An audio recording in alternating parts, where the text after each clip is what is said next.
Success को कैसे define करते हैं आप अपने पॉइंट ऑफ व्यू से? If you are happy with the work you are doing, you are successful.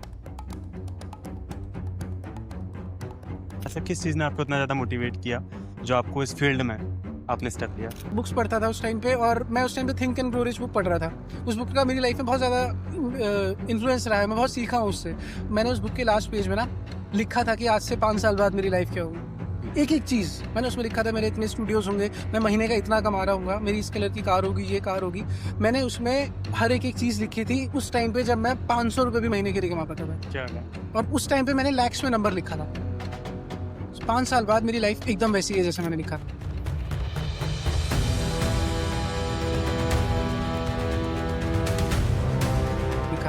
Education का कितना बड़ा रोल समझते हैं आप?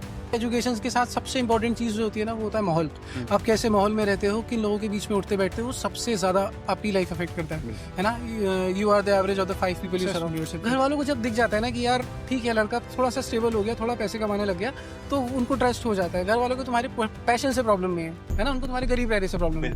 काफी संत महात्मा लोग होते हैं, बिल्कुल। किसी भी रिलीजियस पर्सन का टैटू बनवाने से मना करता है, उनको लगता है कि आप पवित्र है। बॉडी पार्ट का भी क्या सीन होता है, अब हम लोगों ने अपनी उसके प्रेफरेंसेस के हिसाब को पवित्र अपवित्र बना दिया ना।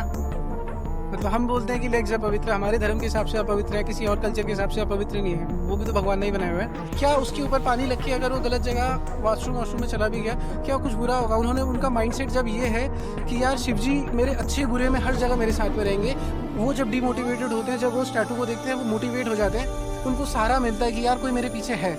तो क्या उत्तराखंड में भी ऐसा कुछ है जो हमारी कम्युनिटी को दिखाए, और क्या उसका आर्ट को आप अपने टैटू फॉर्म में रिप्रेजेंट या प्रेजेंट कर सकते हैं? हम अगर उत्तराखंड से हैं तो हमें अपनी ट्राइब को रिप्रेजेंट करना चाहिए, हमारा टैटू डिफरेंट होना चाहिए। वो लोग पूछे कि यार ये लोग उसको कॉपी कर। क्या उत्तराखंड को एक कल्चरल एक हब बनाया जा सकता है टैटू के फील्ड में, और क्या इससे लोकल लेवल पर एम्प्लॉयमेंट बढ़ सकता है? इसी मिशन के साथ आए हो मैं। 700 रुपये से लेकर सक्सेस तक का जो सफ़र रहा, इस चीज़ से एक चीज़ ज़रूर समझ में आती है कि इंसान अगर सेल्फ कॉन्फिडेंट हो और एक शक्ति पर भरोसा हो तो अपनी लाइफ में बहुत कुछ कर सकता है। कहते हैं दोस्तों कि सोच में बहुत कमाल की ताकत होती है। मतलब जैसा हम सोचते हैं वैसे ही हम लोग बन भी जाते हैं। ये बात मैं इसलिए बोल रहा हूँ क्योंकि इस पॉडकास्ट में करण से जब मैंने बातें करी तो करण की पूरी जर्नी से मुझे इतना समझ में आया कि अगर आप लोग अपने काम में पैशनेट हैं, फोकस्ड हैं और पॉजिटिव माइंडसेट के साथ अगर आगे बढ़ रहे हैं तो आप लोग अपनी लाइफ में बहुत कुछ अचीव कर सकते हैं। करण जो कि उत्तराखंड से है, यंगेस्ट टैटू आर्टिस्ट के रूप में उन्हें इंडिया बुक ऑफ रिकॉर्ड द्वारा सम्मानित भी किया गया। वो थिंक एंड ग्रो रिच नाम की बुक पढ़ रहे थे और उस बुक के लास्ट पेज में उन्होंने अपने 5 साल के गोल को लिखा। उन्होंने लिखा कि मुझे ठीक 5 साल बाद महीने का इतने रुपए कमाना है, इस कलर की गाड़ी मुझे चाहिए, इतनी कंट्री मुझे विजिट करनी है और उत्तराखंड के अंदर 2 स्टूडियोज मेरे होने चाहिए। और ठीक 5 साल बाद उनके पास वो सब कुछ है जिसे वो तब लिख चुके थे जब उनके पास में 500 रुपये भी नहीं हुआ करते थे। तो कैसे उन्होंने ये सब कुछ अचीव करा, उन्होंने अपने सीक्रेट्स इस पॉडकास्ट में शेयर करे हुए हैं।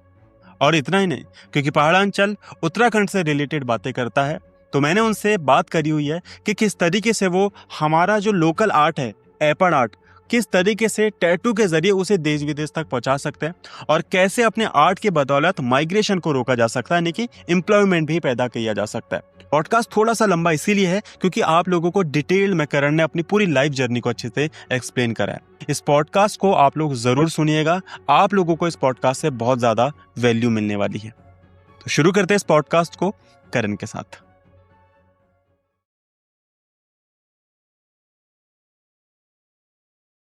तो करण भाई, आज तो आपके 2 अलग-अलग स्टूडियो हैं हल्द्वानी और देहरादून में। तो मैं आपसे पर्सनली ये पूछना चाहूँगा, क्या फैमिली बैकग्राउंड आपका कैसा था? फैमिली से भी आप फाइनेंशियली स्ट्रॉन्ग थे? और थोड़ा-सा चाइल्डहुड के बारे में भी आप मेरे को बताएँ ताकि लोगों को भी ये सीखने को मिले, सुनने को मिले आपकी जर्नी से कुछ बेहतर। सबसे पहले तो रितेश भाई थैंक यू सो मच मुझे बुलाने के लिए और टैटू जैसे फील्ड को दुनिया के सामने लेके आने के लिए इस पॉडकास्ट के थ्रू। सो ये अपने आप में बहुत बड़ी बात है। सो मेरा नाम करण है, मैं टैटू आर्टिस्ट हूँ और फाउंडर हूँ टैटू टेम्पल का। हमारी 2 स्टूडियोज़ हैं हल्द्वानी और देहरादून पे। सो मेरा बचपन भवाली से रहा है। मैं बचपन में भवाली में ही पैदा हुआ हूँ और 12th तक की पढ़ाई मैंने भवाली से ही करी है। तो और मेरे पापा एक गवर्नमेंट जॉब में थे, गवर्नमेंट ड्राइवर हैं मेरे पापा। तो मतलब बहुत मिडिल क्लास फैमिली से हम लोग रहे हैं और मतलब स्टार्टिंग से ही घर वालों ने बहुत सारी चीज़ें सैक्रिफाइस करके मुझे पढ़ाया, प्राइवेट स्कूल में पढ़ाया। और उनका ये मोटिव था कि यार बच्चा डॉक्टर बने, क्योंकि मेरा भी इंटरेस्ट था स्टार्टिंग से बायोलॉजी और इन सारी चीज़ों में। और वो भी ये चाहते थे कि यार इतनी सैक्रिफाइस करी ये सारी चीज़ें, और कि ये डॉक्टर बने या मेडिकल फील्ड में कुछ अच्छा करे या टीचर बने, वो ऐसा चाहते थे। लेकिन जब 12th क्लास में मैं आया और मुझे टैटू आर्ट के बारे में पता चला, क्योंकि आर्टिस्ट मैं बचपन से ही था, मुझे बचपन से ड्राइंग बनाना बहुत अच्छा लगता था। ड्राइंग बनाना या कुछ भी चीज़ क्रिएट करना मुझे बहुत अच्छा लगता था। तो वो एक आर्टिस्टिक माइंड मेरा बचपन से था। तो जब मुझे 12th क्लास में मुझे पता चला कि यार टैटूइंग भी एक ऐसा आर्ट फॉर्म है जो जिससे कि मैं किसी की बॉडी पे करूँगा और वो ज़िंदगी भर मुझे याद रखेगा। लाइक इससे अच्छी चीज़ कुछ हो ही नहीं सकती। लाइक आप पेपर पे ड्रॉ कर रहे हो, आप खराब हो जाएगा, या आप कोई सामान भी किसी को बेच रहे हो, वो भूल जाएगा आदमी। लेकिन आप टैटू उसकी बॉडी पे कर रहे हो ना, वो 50 साल 60 साल का भी हो जाएगा। अगर एक अच्छे एनवायरनमेंट पे आपने किया है, एक अच्छी मेमोरीज़ के साथ आपने किया है, उस क्लाइंट को अच्छे से समझ के उसकी बॉडी में आपने उसकी कहानी को लिख दिया ना, वो ज़िंदगी भर आपको याद रखेगा। तो मुझे इस चीज़ ने बहुत ज़्यादा एक्साइट किया। तो फिर मैंने डिसाइड किया कि यार मुझे टैटू आर्टिस्ट बनना है। तो ऐसे क्या आपके अंदर ऐसा किस चीज़ ने आपको इतना ज़्यादा मोटिवेट किया, जो आपको इस फील्ड में आपने स्टेप लिया? देखिए, 2 चीज़ें थी, एक तो बचपन मेरे पेरेंट्स बहुत ज़्यादा स्ट्रिक्ट थे, है ना? और मुझे घूमने का बहुत ज़्यादा शौक था। तो जब मैंने टैटू आर्टिस्ट के बारे में रिसर्च करना स्टार्ट किया, तो मुझे पता चला कि यार आर्टिस्ट ट्रैवल कर सकते हैं, बहुत ज़्यादा फ्री रहते हैं, मतलब अगर मैं चाहूँ तो मैं किसी भी कंट्री में जाऊँ, मैं वहाँ टैटू कर सकता हूँ, वहाँ कमा सकता हूँ। इस फ्लेक्सिबिलिटी ने मुझे बहुत ज़्यादा एक्साइट किया। दूसरी चीज़ ऐसा मुझे समझ में आया कि यार मैं जल्दी अर्न करना स्टार्ट कर सकता हूँ। मतलब अगर मैंने स्किल डेवलप कर दी, मुझे कोई 5 साल 6 साल का कोर्स करने की ज़रूरत नहीं है। मैं सीखते-सीखते भी अर्न करना स्टार्ट कर सकता हूँ। इस चीज़ ने भी मुझे बहुत ज़्यादा एक्साइट किया। जी। फैमिली को लेकर के जब हम एक टैटू आर्ट को लेकर के चलते हैं और हमारे पहाड़ की अगर हम बात करें तो टैटू को लेकर के मेंटालिटी एक अलग तरीके की है, पेरेंट्स की भी रहती है। तो आपके पेरेंट्स की तरफ से इस चीज़ को लेकर के कभी रिजेक्शंस आए हैं? देखिए, सबकी फैमिली से आता है, अगर कोई भी बच्चा जिनके घर वालों ने उनको बहुत सारी चीज़ें सैक्रिफाइस करके उसको पढ़ाया और सारी चीज़ें करी, और लास्ट में लड़का बोले कि मुझे टैटू आर्टिस्ट बनना है। पहाड़ में घर वालों को टैटू का मतलब रिश्तेदारों में, और आप मुझे लगता है हमें किसी भी आप पहाड़ की साइड में जाओगे, आप बोलोगे कि टैटू आर्टिस्ट, मतलब उनको ये लगता था कि मेले में बैठ के टैटू बनाता है ना? तो अब घर वालों ने जब मैंने बताया तो वो लोग शॉक हो गए थे कि भाई ये क्या करने के लिए जा रहा है? हम तो इसको पढ़ाना चाहते थे, हम सोचते थे कि फैमिली की कंडीशन ठीक करेगा, ये सारी चीज़ें, और ये बोल रहा है कि ये टैटू आर्टिस्ट बनेगा, मेले में बैठ के टैटू बनाएगा, ये सारी चीज़ें। उन्होंने जब रिश्तेदारों को बताई ये चीज़ें कि ये टैटू आर्टिस्ट बनने के लिए बोल रहा है, सबने मेरे घर वालों को बहुत सुनाया कि इतना पढ़ाया लिखाया, अब देखो मेले में बैठ के टैटू बनाएगा। सबका माइंडसेट टैटू को लेके यही था। लेकिन मैंने थोड़ा रिसर्च करी थी, काफ़ी देखी वीडियोज़ और वो सारी चीज़ें, तो मुझे समझ में आ गया था कि यार मैं करूँगा तो यही करूँगा, वरना इसके अलावा मैं कुछ नहीं करूँगा। मैं बहुत ज़्यादा पैशनेट था उस चीज़ को लेके। मैं अगर आपको अभी फ़ोटोज़ वगैरह आपको शेयर करूँगा, बचपन से मैं जिस घर में रहा हूँ भावली में, वो एक मिट्टी का घर था। उसपे टीन की छत थी और उसके ऊपर पत्थर रखे रहते थे, ताकि टीन उड़ ना जाए। ये चीज़ें मैंने बहुत ज़्यादा शेयर नहीं करी हैं, लेकिन आज मैं शेयर कर रहा हूँ आपके प्लेटफ़ॉर्म पे। जब बारिश होती थी तो कहीं से चूता था, एक छोटे-छोटे से कमरे थे हमारे उसमें 3, है ना? और उसी में किचन भी था। बारिश होती थी तो हम लोग सब परिवार वाले चारों लोग, मम्मी-पापा, मैं और अभिषेक, मेरा भाई, हम लोग एक छोटे से एक बेड में साथ में सोते थे, क्योंकि ऐसा लगता था ना कि क्योंकि पहाड़ों में बारिश बहुत खतरनाक होती थी, है ना? तूफ़ान आता था तो हम लोग सारे एक साथ सोते थे, क्योंकि उसमें ऐसा लगता था कि कब पत्थर सरकेंगे, कब टीन उड़ेगी और ये सारे पत्थर हमारे ऊपर गिर जाएँगे। तो हम लोग सारों साथ में सोते थे, ताकि जो होगा सबको साथ में होगा। तो ये लाइफ़स्टाइल ऐसा था, बचपन में गाय थी, भैंस थी घर में, और क्या बोलते हैं, मम्मी जंगल जाती थी घास काटने के लिए, हम लोग भी मम्मी के साथ-साथ जाते थे, है ना? तो वो सारी चीज़ें भी देखी है। मम्मी का बचपन से स्टार्टिंग से ये था कि यार इनको पढ़ाना है, इनको कुछ कराना है लाइफ़ में, है ना? मम्मी नहीं चाहती थी कि जैसा लाइफ़स्टाइल वो लोग जी रहे हैं, हम भी वैसा जिएँ। मम्मी, हम लोग जंगल जाते थे, मम्मी घास काट रही होती थी, मम्मी कह रही थी तुम कुछ नहीं करोगे, तुम चुपचाप पढ़ाई करोगे। हम जंगल में बैठ के बुक खोल के पढ़ते जा रहे हैं, है ना? मम्मी उधर भी ध्यान दे रही है। हमारे एरिया के ज़्यादातर बच्चे कोई नशा मुक्ति केंद्र में है, नहीं तो कोई जेल में है। उस एरिया में पढ़ाना बहुत मुश्किल था, उस टाइम तक, है ना? क्योंकि वो माहौल ख़राब था बहुत ज़्यादा, तो मतलब हम लोग अगर खेलने के लिए भी जा रहे हैं, तो पापा बिल्कुल खड़े रहेंगे वहाँ पे बहुत देर तक का, वरना हमें जाने नहीं देते थे। तो वो भी बहुत इम्पोर्टेंट एक फ़ेज़ रहा मेरी लाइफ़ का, और मतलब उस चीज़ के लिए मैं ग्रेटफुल हूँ अपने पेरेंट्स का, क्योंकि उन्होंने ध्यान दिया। अगर वो उस टाइम पे ध्यान नहीं देते, उस टाइम तो हमें लगता था यार ये घूमने नहीं जाने देते हैं, खेलने नहीं जाने देते हैं, कितनी रिस्ट्रिक्शंस रखते हैं। लेकिन आज मैं पीछे मुड़ के देखता हूँ, तो मुझे लगता है कि यार बहुत ज़रूरी था वो चीज़। एजुकेशंस पे बहुत ध्यान दिया उन्होंने। हाँ जी, एजुकेशन पे उन्होंने बहुत ध्यान दिया। एजुकेशन का कितना बड़ा रोल समझते हैं आप? एजुकेशन तो सबसे इम्पोर्टेंट है ना। अगर पढ़ा लिखा नहीं होऊँगा मैं, तो मेरे अंदर तो कॉन्फिडेंस ही नहीं होगा बात करने का। मैं 4 लोगों के बीच में बोल ही नहीं पाऊँगा। मुझे नॉलेज ही नहीं, कॉन्फिडेंस कहाँ से आता है? नॉलेज से आता है। जब नॉलेज ही नहीं होगी तो कैसे मैं बात करूँगा? तो एजुकेशन बहुत इंपॉर्टेंट है। मिनिमम 10th तक की एजुकेशन हर आदमी के पास होना ज़रूरी है। फिर एजुकेशन के साथ सबसे इम्पोर्टेंट चीज़ जो होती है ना, वो होता है माहौल। आप कैसे माहौल में रहते हो, किन लोगों के बीच में उठते-बैठते हो, वो सबसे ज़्यादा आपकी लाइफ अफेक्ट करता है ना? You are the average of the 5 people you surround yourself with. कहते हैं ना। बिल्कुल। तो बचपन से बस मैं इस चीज़ के लिए और ज़्यादा अपने आप को लकी मानता हूँ कि मैं हमेशा ना जिन लोगों के बीच में उठा बैठा ना, वो हमेशा मुझसे उम्र में बड़े थे, तजुर्बे में बड़े थे, है ना?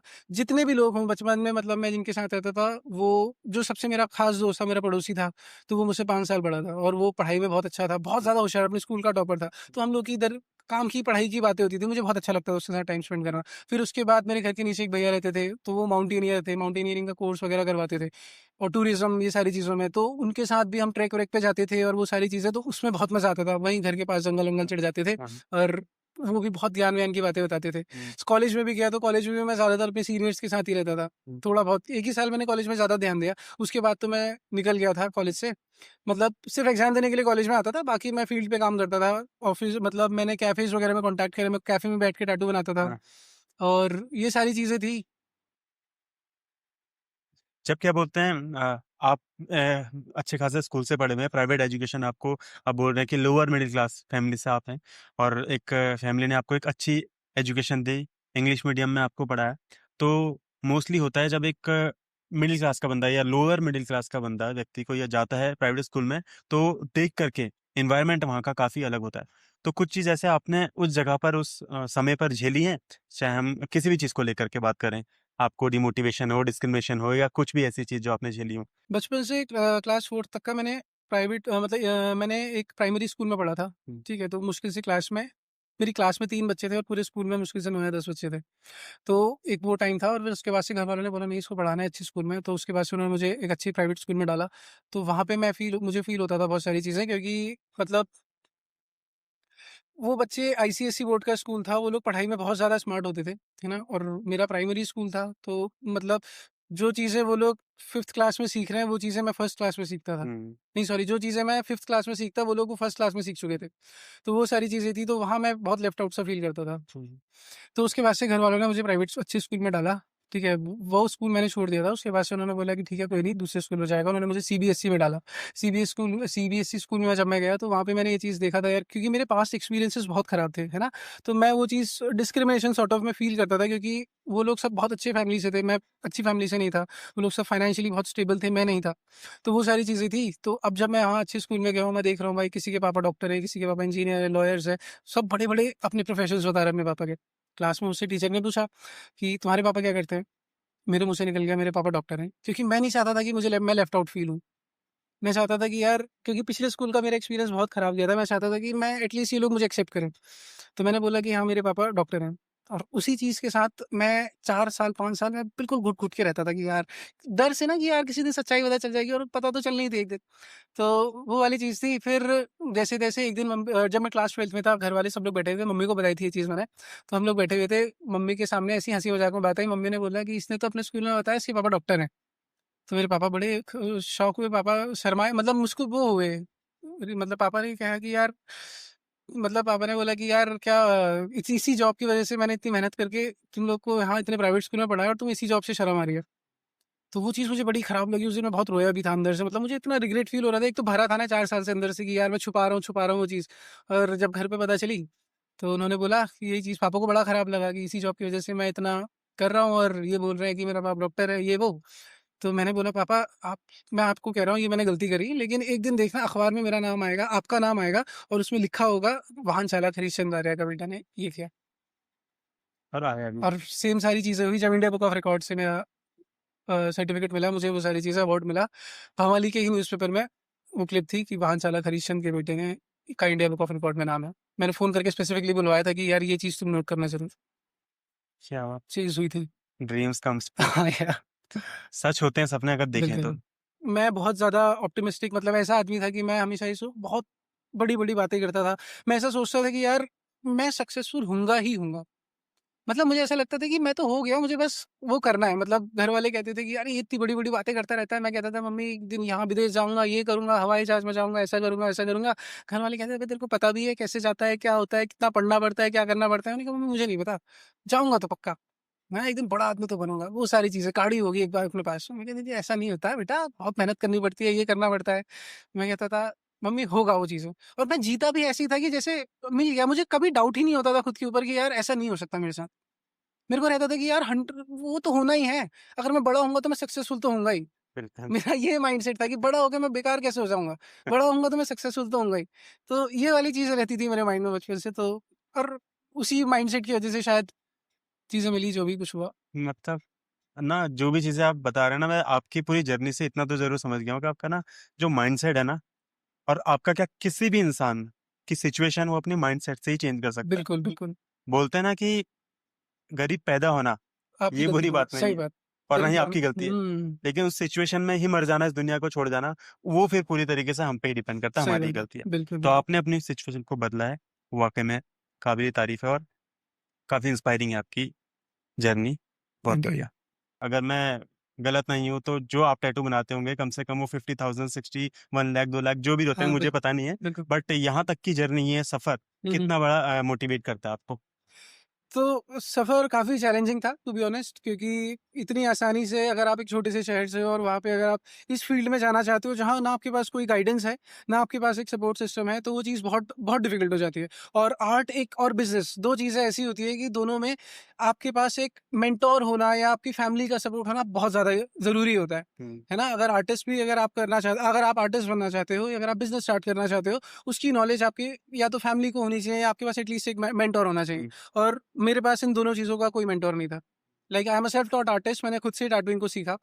तो वाक़ई में बहुत ज़्यादा टफ़ थी। लाइक जब मैं 17 का था, 12th की क्लास खत्म होते ही मैंने टैटूइंग को स्टार्ट कर लिया था। बेसिक मैंने एक हमारे नैनीताल के एक आर्टिस्ट से मैंने उनसे थोड़ा बहुत सीखा था। लाइक फॉर अ वीक मैंने 1 हफ्ता उनसे सीखा। फिर उसके बाद से उनको मुंबई जाना पड़ा किसी काम की वज़ह से, और मेरा बस वहीं पे हो गया था कि यार अब क्या करूँगा मैं? तो मैं अप मुझे सिर्फ़ मशीन ट्यून करना आता था।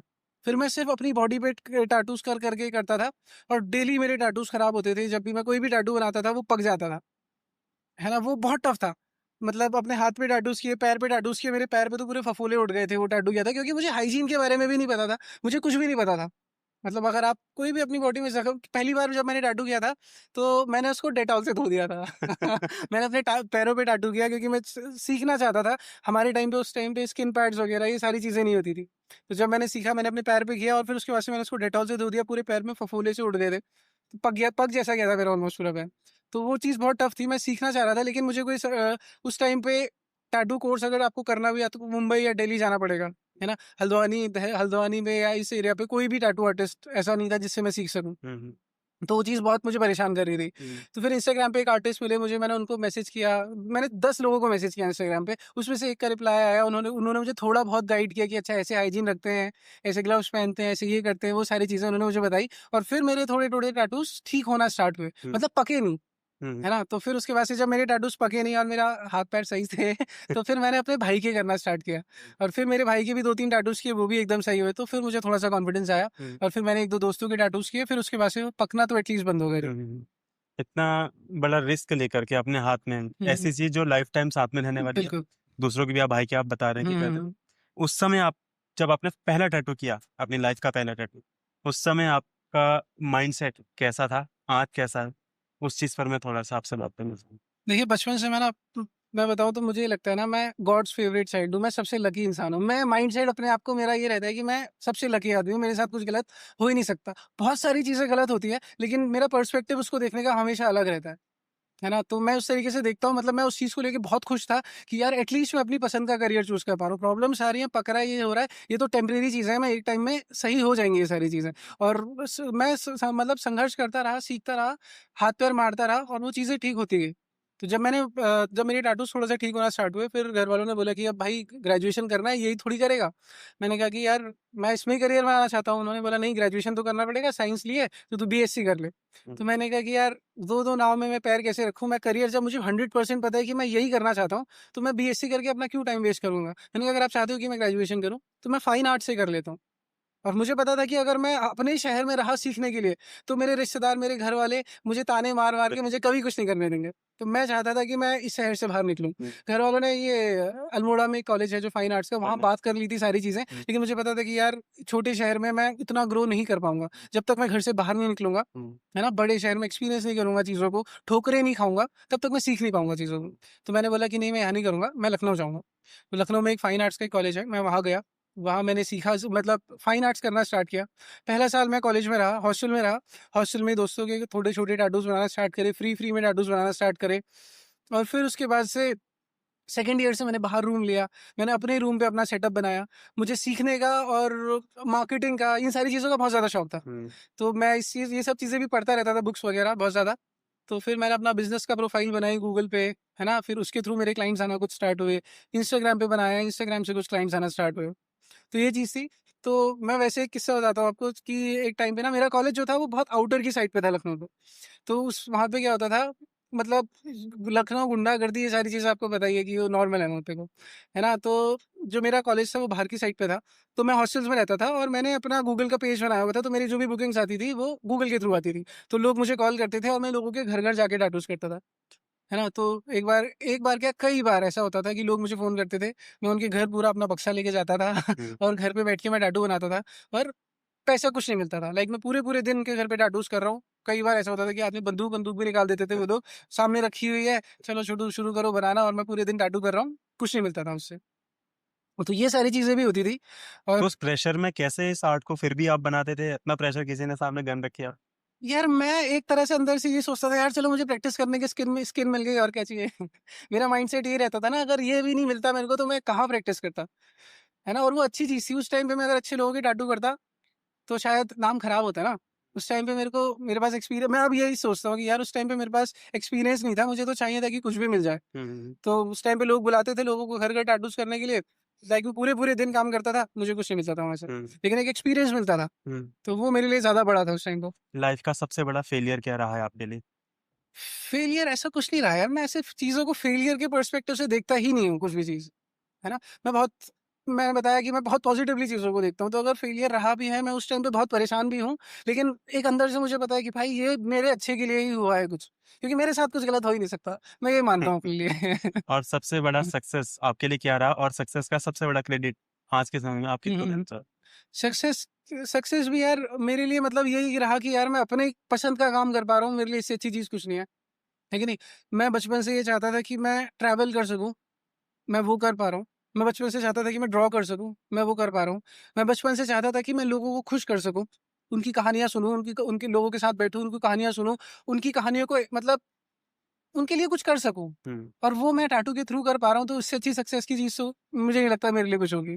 सक्सेस को कैसे डिफाइन करते हैं आप अपने पॉइंट ऑफ व्यू से? If you are happy with the work you are doing, you are successful, मुझे लगता है। ओके। अगर आप अपनी पसंद का काम कर रहे हो, भले ही 4 पैसा कम भी कमा रहे हो, तुम सक्सेसफुल हो।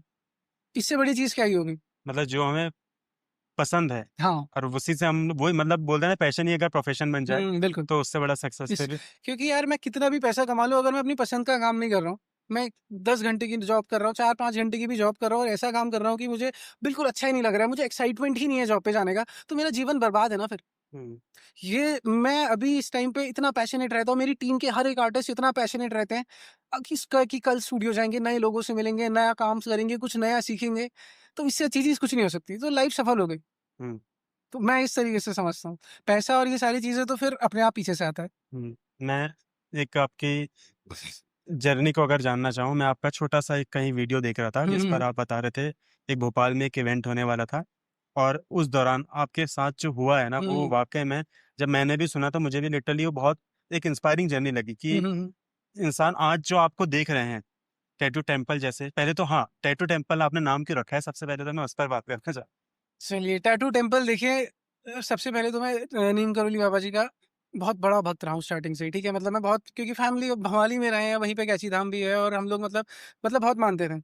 तो फिर उसके बाद से ऐसा था कि एक बार को मेरे दोस्त लोग आए थे। मेरा कोई प्लान नहीं था टैटू स्टूडियो खोलने का उस टाइम पे। मैं बस मैं लखनऊ में टैटू कमा कर रहा था, अच्छे पैसे कमा रहा था, एक अच्छी डिसेंट लाइफ़ जी रहा था। तो फिर एक दिन मेरे लखनऊ से भी दोस्त आए थे और हम लोगों ने बोला कि यार कैंची धाम चलते हैं। वहाँ क्योंकि काफ़ी फ़ेमस भी था, उस टाइम पे उतना नहीं था, तो हम लोग गए वहाँ पे मंदिर में और वहाँ पे बैठ के हम लोगों ने मेडिटेशन करना स्टार्ट किया, क्योंकि कैंची धाम का मतलब मेन जो एसेंस है ना, वो है कि तुम वहाँ बैठ के मेडिटेशन कर पा रहे हो शांति से। अगर तुम वहाँ, वो सबसे सक्सेसफुल चीज़ है वहाँ के लिए। मतलब दर्शन करना वो तो अलग चीज़ हो गई, लेकिन अगर तुम मेडिटेशन कर रहे हो और वहाँ से तुम्हारी लाइफ़ सच में चेंज होती है। सो आई वाज़ देयर, मैं वहाँ पे कैंची धाम में बैठा हुआ था। हम लोग मेरे सारे दोस्त बैठे हुए थे, मेडिटेशन कर रहे थे। कम से कम 15-20 मिनट, आधा घंटा हम लोग बैठे थे। तो अचानक से मेरे दिमाग में सवाल-जवाब चलना स्टार्ट हो गए। मुझे लगा कि यार मैं क्या मकसद, जब मैंने टैटूइंग स्टार्ट करी थी, मैंने क्या सोचा था कि यार मैं अपने शहर के लिए कुछ करूँगा, जो मुझे प्रॉब्लम्स आ रही है टैटू सीखने के लिए, मैं ये चीज़ें आने वाले टाइम में ये नहीं चाहूँगा कि यहाँ पे किसी को फ़ील हो, है ना? तो और फिर उसके बाद से आया कि यार अपना स्टूडियो अब खोलना चाहिए। और अपने शहर पे खोलना चाहिए, अपने शहर उत्तराखंड के लिए कुछ करना चाहिए। सो वहाँ से अचानक से हम लोग मतलब 12-1 बजे हमारा वो खत्म हुआ, मैं उसी दिन हल्द्वानी आ गया। उससे पहले मेरा कोई प्लान नहीं था। हल्द्वानी आके मैंने अपने दोस्त से बोला चल यार शॉप देख के आते हैं। मैंने 2-3 शॉप देखना स्टार्ट करी और सारी चीज़ें इतनी स्मूथली हो गई, मेरे पास उस टाइम पे पैसे भी नहीं थे उतने ज़्यादा कि मैं एक स्टूडियो एस्टैब्लिश कर सकूँ। बस चीज़ें अपने आप होने स्टार्ट हो गई क्योंकि मैंने सोच लिया और फिर वो चीज़ें होने लग गई। मैंने दुकान देखी, उसी दिन मुझे दुकान भी दिख गई, अगले दिन मैंने उनका एडवांस भी पेमेंट कर दिया। हुँ। और फिर उसके बाद से 1 महीने का मेरे पास टाइम था। 1 महीने में मैंने इतने पैसे कमा लिए थे वहाँ पे लखनऊ जाके कि मतलब थोड़ी बहुत सेविंग्स थी और 1 महीने में इतना पैसा कर लिया था कि मैं एक स्टूडियो खोल सकता था। और मैंने यहाँ पे आके उत्तराखंड की सबसे पहली टैटू अकेडमी ओपन करी। उत्तराखंड की सबसे सबसे पहली पहली टैटू अकेडमी ओपन करी, टैटू टेम्पल के नाम टैटू से? टेम्पल के नाम से और अभी उत्तराखंड का सबसे बड़ा टैटू स्टूडियो है टैटू टेम्पल। बिल्कुल, नो हुँ। डाउट। तो इस चीज़ को लेकर के आप अपने आर्ट पर ज़्यादा कॉन्फिडेंट थे या फिर भगवान पे ज़्यादा भरोसा? भगवान पे भरोसा था, खुद पे भी भरोसा था, सबसे इम्पोर्टेंट, है ना? मुझे कभी ऐसा नहीं लगता था कि मैं फेल होऊँगा, किसी भी चीज़ में। अभी भी अगर कितनी भी फेलियर जैसा कोई चीज़ आती भी है ना मेरे को, मैं उसको फेलियर की तरह देख नहीं पाता हूँ। मतलब मुझे लगता कैसे ही नहीं कि डील करते हो फेलियर अगर है। आपके पास में कभी ऐसी चीज़ें आ जाती है जो आपको वापस से डिमोटिवेट कर रही है, जो वापस से आपको गिराने की वापस से कैसे आप कमबैक करने की कोशिश करते हो? मैंने बताया ना जैसे मैं खुद को बहुत लकी समझता हूँ। ये मेरा सबसे बड़ा सोर्स ऑफ इंस्पिरेशन भी है, मतलब सोर्स ऑफ मोटिवेशन है। मुझे पता है मैं इतना डिल्यूज़नल हूँ ना, मैं ऐसा समझता हूँ कि मेरे साथ कुछ गलत हो ही नहीं सकता। मैं जो करूँगा वो सही होगा ही होगा। समझ रहे हो? तो मेरे साथ बहुत सारी चीज़ें खराब भी होती है, लेकिन मुझे एक भरोसा होता है कि ये चीज़ ठीक होगी और ये अगर खराब हुई है तो मेरे भले के लिए हुई है। अगर ये चीज़ खराब हुई है तो ये मुझे कुछ सिखाने के लिए हुई है। हो सकता है मुझ में कुछ कमी है, मैं इस चीज़ से कुछ सीखूँ और ऐसा करूँ कि ये चीज़ आगे ना हो। हुँ। और मैं लॉन्ग टर्म में देखता हूँ तो वो जिस जिस चीज़ को लेके मैं अगर रोता भी हूँ कि यार ये खराब हो गया, ऐसा हो गया, वो मेरे भले के लिए हुई होती है। तो जब ये चीज़ 10 बार हो जाती है, 50 बार हो जाती है ना, तो तुम्हें समझ में आ जाता है कि भाई इन छोटी-छोटी चीज़ों में परेशान होने की ज़रूरत नहीं है, तू सिखाने के लिए आई है, सिखाएगी चली जाएगी। हुँ। मैं भोपाल से मैंने शुरू करी थी ये हाँ, हाँ, वाली हाँ। स्टोरी आपकी। तो जब मैंने जहाँ तक देखा है, सुना है, आप भोपाल किसी इवेंट के लिए शायद जा रहे थे। जी, जी। तो उस दौरान जो आपका एक जर्नी रहा है ना, हुँ, हुँ, हुँ। जाने से लेकर वापस आने तक का, जो बीच का एक सफ़र रहा है, मैं चाहता हूँ आप उसको बताएँ। वो जो स्टोरी जो जब मैं सुन रहा था तो मुझे काफ़ी ज़्यादा इंस्पायरिंग लगी कि आज स्टूडियो जो आपने ओपन करे हुए हैं, वाक़ई में अच्छा खासा स्टूडियो आपने ओपन करे हुए हैं। तो यहाँ तक का जो एक उस चीज़ को जब मैं कनेक्ट कर रहा हूँ ना आपस में, सोच रहा हूँ, जब इमेजिनेशन कर रहा हूँ कि एक बंदा जिसके पास 700-800 रुपए भी नहीं उस समय होते होंगे और उसके बाद आज इतना बड़ा बिज़नेस बना दिया इतनी छोटी-सी एज में, तो वो काफ़ी इंस्पायरिंग है। मैं एक बार जानना चाहूँगा इस स्टोरी को। देखिए, टैटूइंग मैंने जब मैं 17 का था मैंने तब से स्टार्ट कर दिया था। 17 साल की एज से मैंने टैटू करना स्टार्ट कर लिया था। उस चीज़ के लिए मुझे youngest tattoo artist in India का अवार्ड भी मिला था इंडिया बुक ऑफ रिकॉर्ड से, है ना? तो लाइक मेरे पास मैंने आपको जैसे बताया कि सीखने का मेरे पास कोई ऑप्शन ही नहीं था।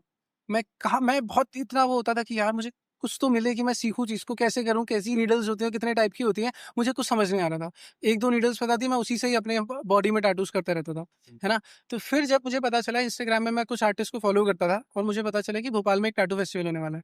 मैं उस टाइम पे लखनऊ में था। तो मैंने अपने घर में बोला कि मम्मी फेस्टिवल होने वाला है, मैं जाना चाहता हूँ। घर वालों ने कहा नहीं कोई ज़रूरत नहीं है। घर वालों ने कहा कि मुझे बचपन से वैसे रखा है कि जैसे मैंने बताया कि क्लास 12th तक भी मेरे पापा ना बाल कटाने के लिए मेरे पापा मेरे साथ जाते थे। मुझे कभी अकेले नहीं छोड़ा उन्होंने, है ना? थोड़े स्ट्रिक्ट थे बचपन से। तो जब मैंने बताया कि मुझे भोपाल जाना है, 17 साल का था मैं, घर वालों ने बिल्कुल मना कर दिया, नहीं कोई ज़रूरत नहीं है इतनी दूर जाने की। आज तक कोई भी नहीं गया है वहाँ तो मतलब फैमिली में से, तो इतनी दूर क्यों जाएगा? लेकिन मुझे पता था कि ये मौका मेरे पास दोबारा आएगा नहीं। हुँ। मैंने उस टैटू आर्टिस्ट को मैसेज किया था। मैंने कहा कि सर मैं आपका काम देख के बहुत सीखता हूँ, आपकी वीडियोज़ देख के और मुझे नहीं पता टैटू फेस्टिवल में क्या होता है, कैसा होता है, मैं एक बार कन्वेंशन विज़िट करना चाहता हूँ। तो उन्होंने मुझे बोला कि अरे आजा, तेरी 3 दिन की एंट्री फीस मैं फ्री कर दूँगा। हुँ। मैं बहुत ही खुश हो गया था। मैंने कहा यार इससे अच्छा मौका मेरे पास आएगा ही नहीं। हालाँकि 1 दिन की एंट्री फीस ₹300 थी, तो 3 दिन की वही ₹900 हो गए। उन्होंने बोला कि तेरी 3 दिन की एंट्री फीस मैं फ्री कर दूँगा। मैं बहुत खुश हो गया। तो मैंने कहा भाई अब तो जाना पड़ेगा, घर वाले कुछ भी बोले। उस टाइम पे हॉस्टल में था, छोटे-मोटे टैटूज़ करके मैंने ₹700 ₹800 जमा किए थे। मैं सीधे जनरल डब्बे में बैठा और मैं रात को बैठा और मैं सुबह पहुँच गया भोपाल। हुँ। 18 घंटे का सफ़र था हुँ। और वहाँ जाया तो मेरी बचपन से ऐसा था ना यार मैं बात करने में बहुत हिचकिचाता था। है ना? मतलब मैं बोल नहीं पाता था किसी से। मैं अगर इंट्रोवर्ट था। हाँ, बहुत इंट्रोवर्ट भी क्या मेरी कम्युनिकेशन स्किल्स भी ज़ीरो थी। मतलब मुझे किसी से बात करनी नहीं आती थी। मेरे हाथ-पैर काँपते थे। मैं 17-18 साल का था, छोटा था, पहाड़ से था और मैं बहुत पतला था। मेरा 40-45 केजी के आस-पास वेट था। है ना? तो सेल्फ कॉन्फिडेंस बिल्कुल भी नहीं था, तो मैं किसी से बात भी नहीं कर पाता था। तो जब मैं वहाँ फेस्टिवल में गया, मैंने उनको बोला कि सर मैंने आपकी वीडियोज़ देखी ये वो। उन्होंने बोला हाँ ठीक है, यहाँ इतने सारे आर्टिस्ट हैं, किसी के बगल में भी खड़े हो जा। तो 3 दिन तक तो मैंने एक आर्टिस्ट को पकड़ लिया। मैं तीनों 3 दिन पूरे 12-12 घंटे में बस उसके बगल में खड़े होके हर एक चीज़ नोटिस करता रहा। कैसे नीडल डाल रहा है, कैसे इंच बना रहा है है ना? कैसे स्किन को प्रिपेयर कर रहा है टैटू करने के लिए, कैसे स्टेशन सेटअप कर रहा है, वो सारी चीज़ें मैं सीखता रहा उनसे। तो वो भी मुझे बताते रहे काफ़ी सारी चीज़ें। लेकिन मेरे मन में बहुत सारे सवाल थे टैटू को लेके। मतलब क्योंकि पहली बार मुझे इतने सारे टैटू आर्टिस्ट दिखे थे, पहली बार मुझे मौका मिला था सीखने का। मैंने कहा मैं इसका सबसे बेस्ट निकालना चाहता हूँ। लेकिन अंदर डर डर था क्योंकि बात करनी नहीं आती थी अच्छे से। फिर उस टाइम पे वहाँ पे एक टाइम्स ऑफ इंडिया की रिपोर्टर आई। उसने बोला कि आकाश चंदानी उनका नाम था जो ऑर्गेनाइज़र थे। उन्होंने उससे बोला कि यार मुझे इन आर्टिस्ट का इंटरव्यू लेना है, अपने मेरे साथ किसी लड़के को भेज दे। उन्होंने कहा यार मेरे तो सारे आर्टिस्ट बिज़ी हैं। तो मैं पीछे से सुन रहा था। मैंने बोला कि यार मैं चलता हूँ आपके साथ, मैं सबको जानता हूँ। क्योंकि मेरे अंदर तो वो था ना यार, मुझे आंसर्स निकलवाने हैं, मैं अपने सवाल पूछने हैं। तो उन्होंने कहा हाँ, चल तू चल मेरे साथ। तो फिर उसके बाद से मैं उनके साथ चला गया और सारे आर्टिस्ट के बारे में थोड़ा-थोड़ा बताता रहा कि इनका ये नाम है। वो अपने सवाल पूछती रही और बीच-बीच में मैं अपने सवाल भी डाल देता था कि इनसे ये पूछ दो ना, वो ये पूछ दो। तो वो पूछती रहती थी और वहाँ से मुझे वो सारी चीज़ें मिलती रहती थी। तो फिर उन्होंने सबका इंटरव्यू लिया। उसके बाद से उन्होंने मुझसे बोला कि अच्छा चल तू अपने बारे में बता। तो कि चल तूने इतना सब कुछ सबके बारे में बताया, तू अकेले यहाँ घूम रहा है, भटक रहा है, इतना छोटा-सा है, क्या करता है तू? तू मुझे अपने बारे में बता। मैंने अपने बारे में बताया, उन्होंने माइक ऑन करा और वो चीज़ उन्होंने पब्लिश भी कर दी थी और अपनी इंस्टाग्राम वगैरह पे डाल दिया था। तो वो सारी चीज़ थी। फिर वो होने के बाद में भोपाल वाला जो सीन था ना, वो बहुत टफ था मेरे लिए। मतलब टफ तो क्या, मैं ₹700 लेके गया था। 700 या ₹800 मुश्किल से थे मेरे पास में। तो उतने में तो 1 दिन का रूम भी नहीं मिलता तुम्हें। बिल्कुल। तो मैंने वहाँ पे कोई एक धर्मशाला ढूँढा। वो वहाँ से 3 किलोमीटर के आस-पास का था। मई का टाइम था। पैदल चल-चल के 3 किलोमीटर मैं जाता था। 3 दिन का कन्वेंशन था। उस धर्मशाला में जाता था। धर्मशाला का किराया 1 दिन का ₹100 था। ठीक। तो 100 क्योंकि इतना ही था ही मेरे पास, अगर इतने दिन मुझे रहना भी है, खाना भी है। उस ₹100 में ऐसा था ना, नीचे पूरी कीचड़, ठीक है? उसके ऊपर बीच में एक खटिया टाइप की लगी रहती थी, फ़ोल्डिंग वाली, और उसपे बिल्कुल मच्छर-वच्छर घूम रहे हैं बहुत सारे। गंदा-सा गद्दा-वद्दा, उसी पे मैं सोया। ₹10 की अगरबत्ती लेके आता था, बेड के चारों तरफ लगाई मैंने तीनों दिन और वैसे ही मैं सोया क्योंकि बहुत सारे मच्छर थे। और वही सड़कों पे जो ₹10-20 का प्लेट में खाना मिलता है, मैंने वही खाया उस टाइम पे। तो क्या बोलते हैं, कन्वेंशन सक्सेसफुल रहा, बहुत सारी चीज़ें मैं सीखा। मतलब जितनी चीज़ें मैं 3-4 सालों में नहीं सीख पाता ना, उतना मैं वहाँ 3 दिन में सीख गया। तो वो मेरे लिए बहुत बहुत बहुत बड़ा मोमेंट था कि मैं इतनी सारी चीज़ें सीख गया। मतलब मैं वहाँ पे इतनी गंदी जगह पे लेटा हुआ हूँ, खटिया पे, मच्छर है, सारी चीज़ें, और मैं अपने आप को इतना खुशकिस्मत महसूस कर रहा था ना यार, भाई मैं कितना लकी हूँ कि मैं आज इतने सारे आर्टिस्ट लोगों के बीच में बैठा हूँ। तो उस टाइम भी मेरा माइंडसेट यही था कि यार बहुत बढ़िया हो रहा है मेरे साथ कि मैं एटलीस्ट इतने बड़े-बड़े आर्टिस्ट लोगों के बीच में बैठा, मुझे आज इतनी सारी चीज़ें सीखने को मिल गई, वरना मैं कभी सीख ही नहीं पाता। तो फिर वो सारी चीज़ें हुई, फिर उसके बाद से जब मैं घर जा रहा था, तो पैसे खत्म हो गए थे सारे, खा लिया था, सब कुछ कर लिया था। फिर उसके बाद से पैसे बिल्कुल नहीं थे, घर जाना था। पहले ₹100 थे मेरे पास, मैंने सोचा था जनरल डब्बे में चला जाऊँगा, लेकिन जनरल डब्बा बिल्कुल पैक था, उसमें पैर रखने की भी जगह नहीं थी। फिर मैंने मौसी को फ़ोन किया, मैंने कहा, "मौसी, अब तो परेशान हो गया हूँ, ज़रा कुछ पैसे भेज दो, मुझे समझ नहीं आ रहा मैं क्या करूँ?" मौसी ने कहा, "ले ठीक है, भेज देती हूँ पैसे।" मौसी ने कोई ₹1000-500 भेज दिए। अब मैं उसके पास गया। मैंने सोचा किसी टीटी को बोलता हूँ कि यार कोई एसी वाले डब्बे में कोई सीट दिला दे, पैसे मैं दे देता हूँ। तो मैं तो गया, अब वो टीटी नहीं था। वो थे वो लड़के जो सर्विस वाले होते हैं ना एसी वाले कोच में, वो लड़के थे। तो मैंने उनको बोला कि यार मुझे सीट दे दो, उन्होंने कहा, "हाँ, लास्ट पैसे दे, हम तुझे बैठा देंगे।" मैंने उनको पैसे दिए, उसके बाद से उन लोगों ने मेरे को, जहाँ पे एसी का सामान भरते हैं ना, एसी का लगेज वगैरह भरते हैं, गद्दे-वद्दे रखे होते हैं, उन्होंने मुझे वहाँ बैठा दिया। वो स्लाइडिंग वाला दरवाज़ा था, इतनी छोटी-सी जगह थी, 18 घंटे का सफ़र था। वहाँ पे मैं बिल्कुल ऐसे करके बैठा हुआ, पैर फ़ोल्ड करके, है ना? फिर उसके बाद से तो बहुत देर तक का साँस लेनी है तो थोड़ा-सा स्लाइड करो। वो लोग कह रहे थे कि अगर तू पूरा खोलेगा, टीटी आ जाएगा, वो देख लेगा, तेरे को उतार देगा, तो उसको बंद रखना।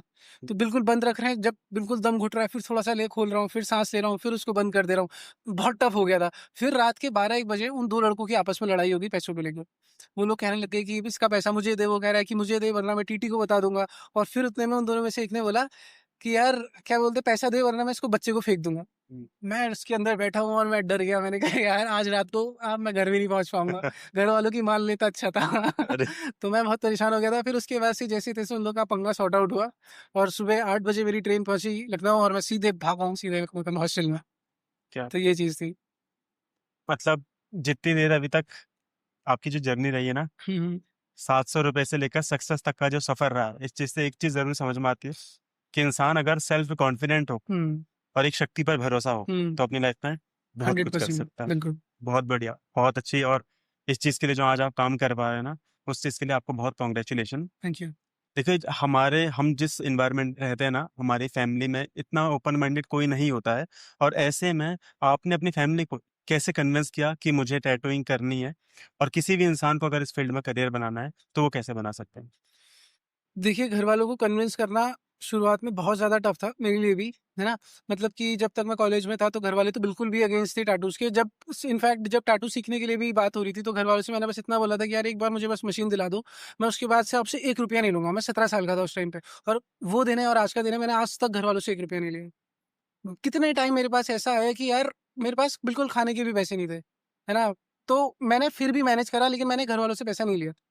चाहते वो उतना कर सकते थे मेरे लिए, है ना? लेकिन उनको मैंने बोला था कि मैं अगर आपसे पैसा नहीं लूँगा तो मैं नहीं लूँगा। और वो दिन है मैंने स्टूडियोज़ ओपन कर लिए, घर हुआ, सारी गाड़ी-वाड़ी सारी चीज़ें करी, लेकिन मैंने घर से ₹1 भी नहीं लिया।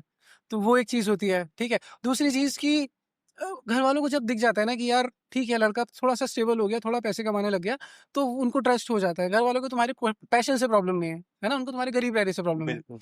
है ना? तो फिर वो वाली चीज़ थी, जब मैंने थोड़ा बहुत पैसा कमाना स्टार्ट किया फ्रीलांसिंग कर के लोगों के घर-घर जाके टैटू करने से, मेरे घर वालों का माइंडसेट तब भी यही था कि यार ये घर-घर ही जाता है, वो मेले वाला ही काम करता है ना? लेकिन मुझे बड़ी पिक्चर पता थी कि यार मैं अगर सक्सेसफुल हो जाऊँगा तो मेरा लाइफ़स्टाइल क्या होगा? तो मैं वो घर वालों को दिखाना चाहता था। तो उसके लिए मैंने क्या किया कि मैंने बहुत मेहनत से पैसे करे, टैटू बनाए, सारे सेव करे, और मैंने पहली बार एक फ्लाइट टिकट बुक करी अपनी और अपनी मम्मी की। आज तक मेरे घरवाले कभी फ्लाइट में नहीं बैठे थे। मैंने पहली बार फ्लाइट टिकट बुक करी और उन पैसों से मैं अपनी मम्मी को गुजरात लेके गया। गुजरात में एक टैटू फेस्टिवल था। क्योंकि मैंने इतने कन्वेंशन्स अटेंड करे थे, मैं चाहता था कि मेरे घरवाले एक बार देखें, वहाँ देखें कि टैटू आर्टिस्ट का लाइफ़स्टाइल कैसा होता है ना? उनको पता चले कि हाँ, स्कोप तो है एटलीस्ट इसमें। अभी नहीं कर पा रहा है, कर लेगा आगे चल के। लेकिन उनको एक दिखाना तो ज़रूरी है ना, उनको जब पता ही नहीं है कि इसमें स्कोप है, तो वो कैसे मुझ पे भरोसा करेंगे? तो मैंने बड़ी मुश्किल से पैसे जमा करे, सारी चीज़ें कर-कुर के, और पहली बार फ्लाइट टिकट बुक करी। मम्मी को लेके गया, गुजरात लेके गया, गुजरात में दिखाया मैंने उनको। मैंने दिखाया कि देखो भाई टैटू आर्टिस्ट एक अच्छा खासा लाइफ़स्टाइल जीना है ना? लोग अच्छी-अच्छी गाड़ियों से आ रहे हैं, वहाँ बीएमडब्ल्यू खड़ी थी, मर्सिडीज़ खड़ी थी, अच्छी-अच्छी गाड़ियों से आ रहे थे आर्टिस्ट, हुँ, है ना? इंग्लिश बोल रहे थे, सारी चीज़ें, अच्छे कपड़े पहन रहे थे। घरवालों ने देखी वो सारी चीज़ें।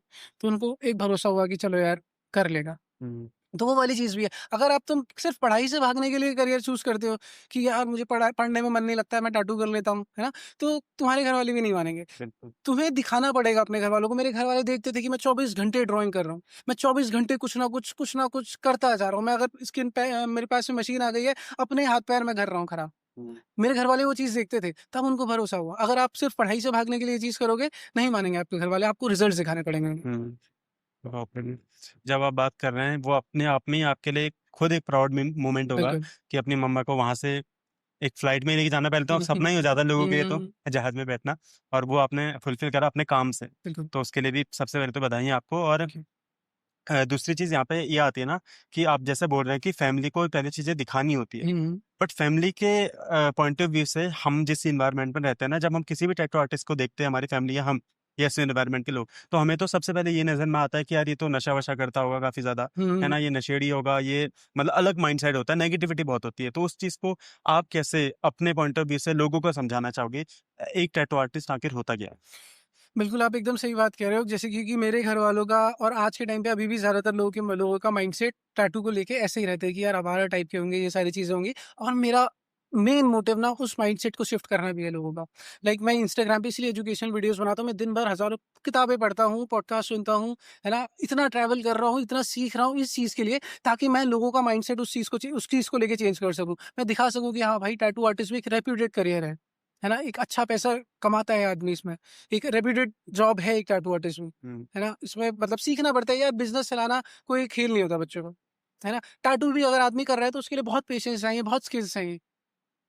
तो वो चीज़ को अगर आप कैरेक्टर को अगर आप वैसे ही जज कर लो कि इसकी बॉडी में टैटूज़ हैं, ये आवारा ही होगा, ऐसा बिल्कुल भी नहीं। आज के टाइम पे हमारे वहाँ अगर टैटूज़ करवाने के लिए आते हैं ना, टैटूज़ पहली चीज़ तो कोई एक सस्ती चीज़ नहीं है।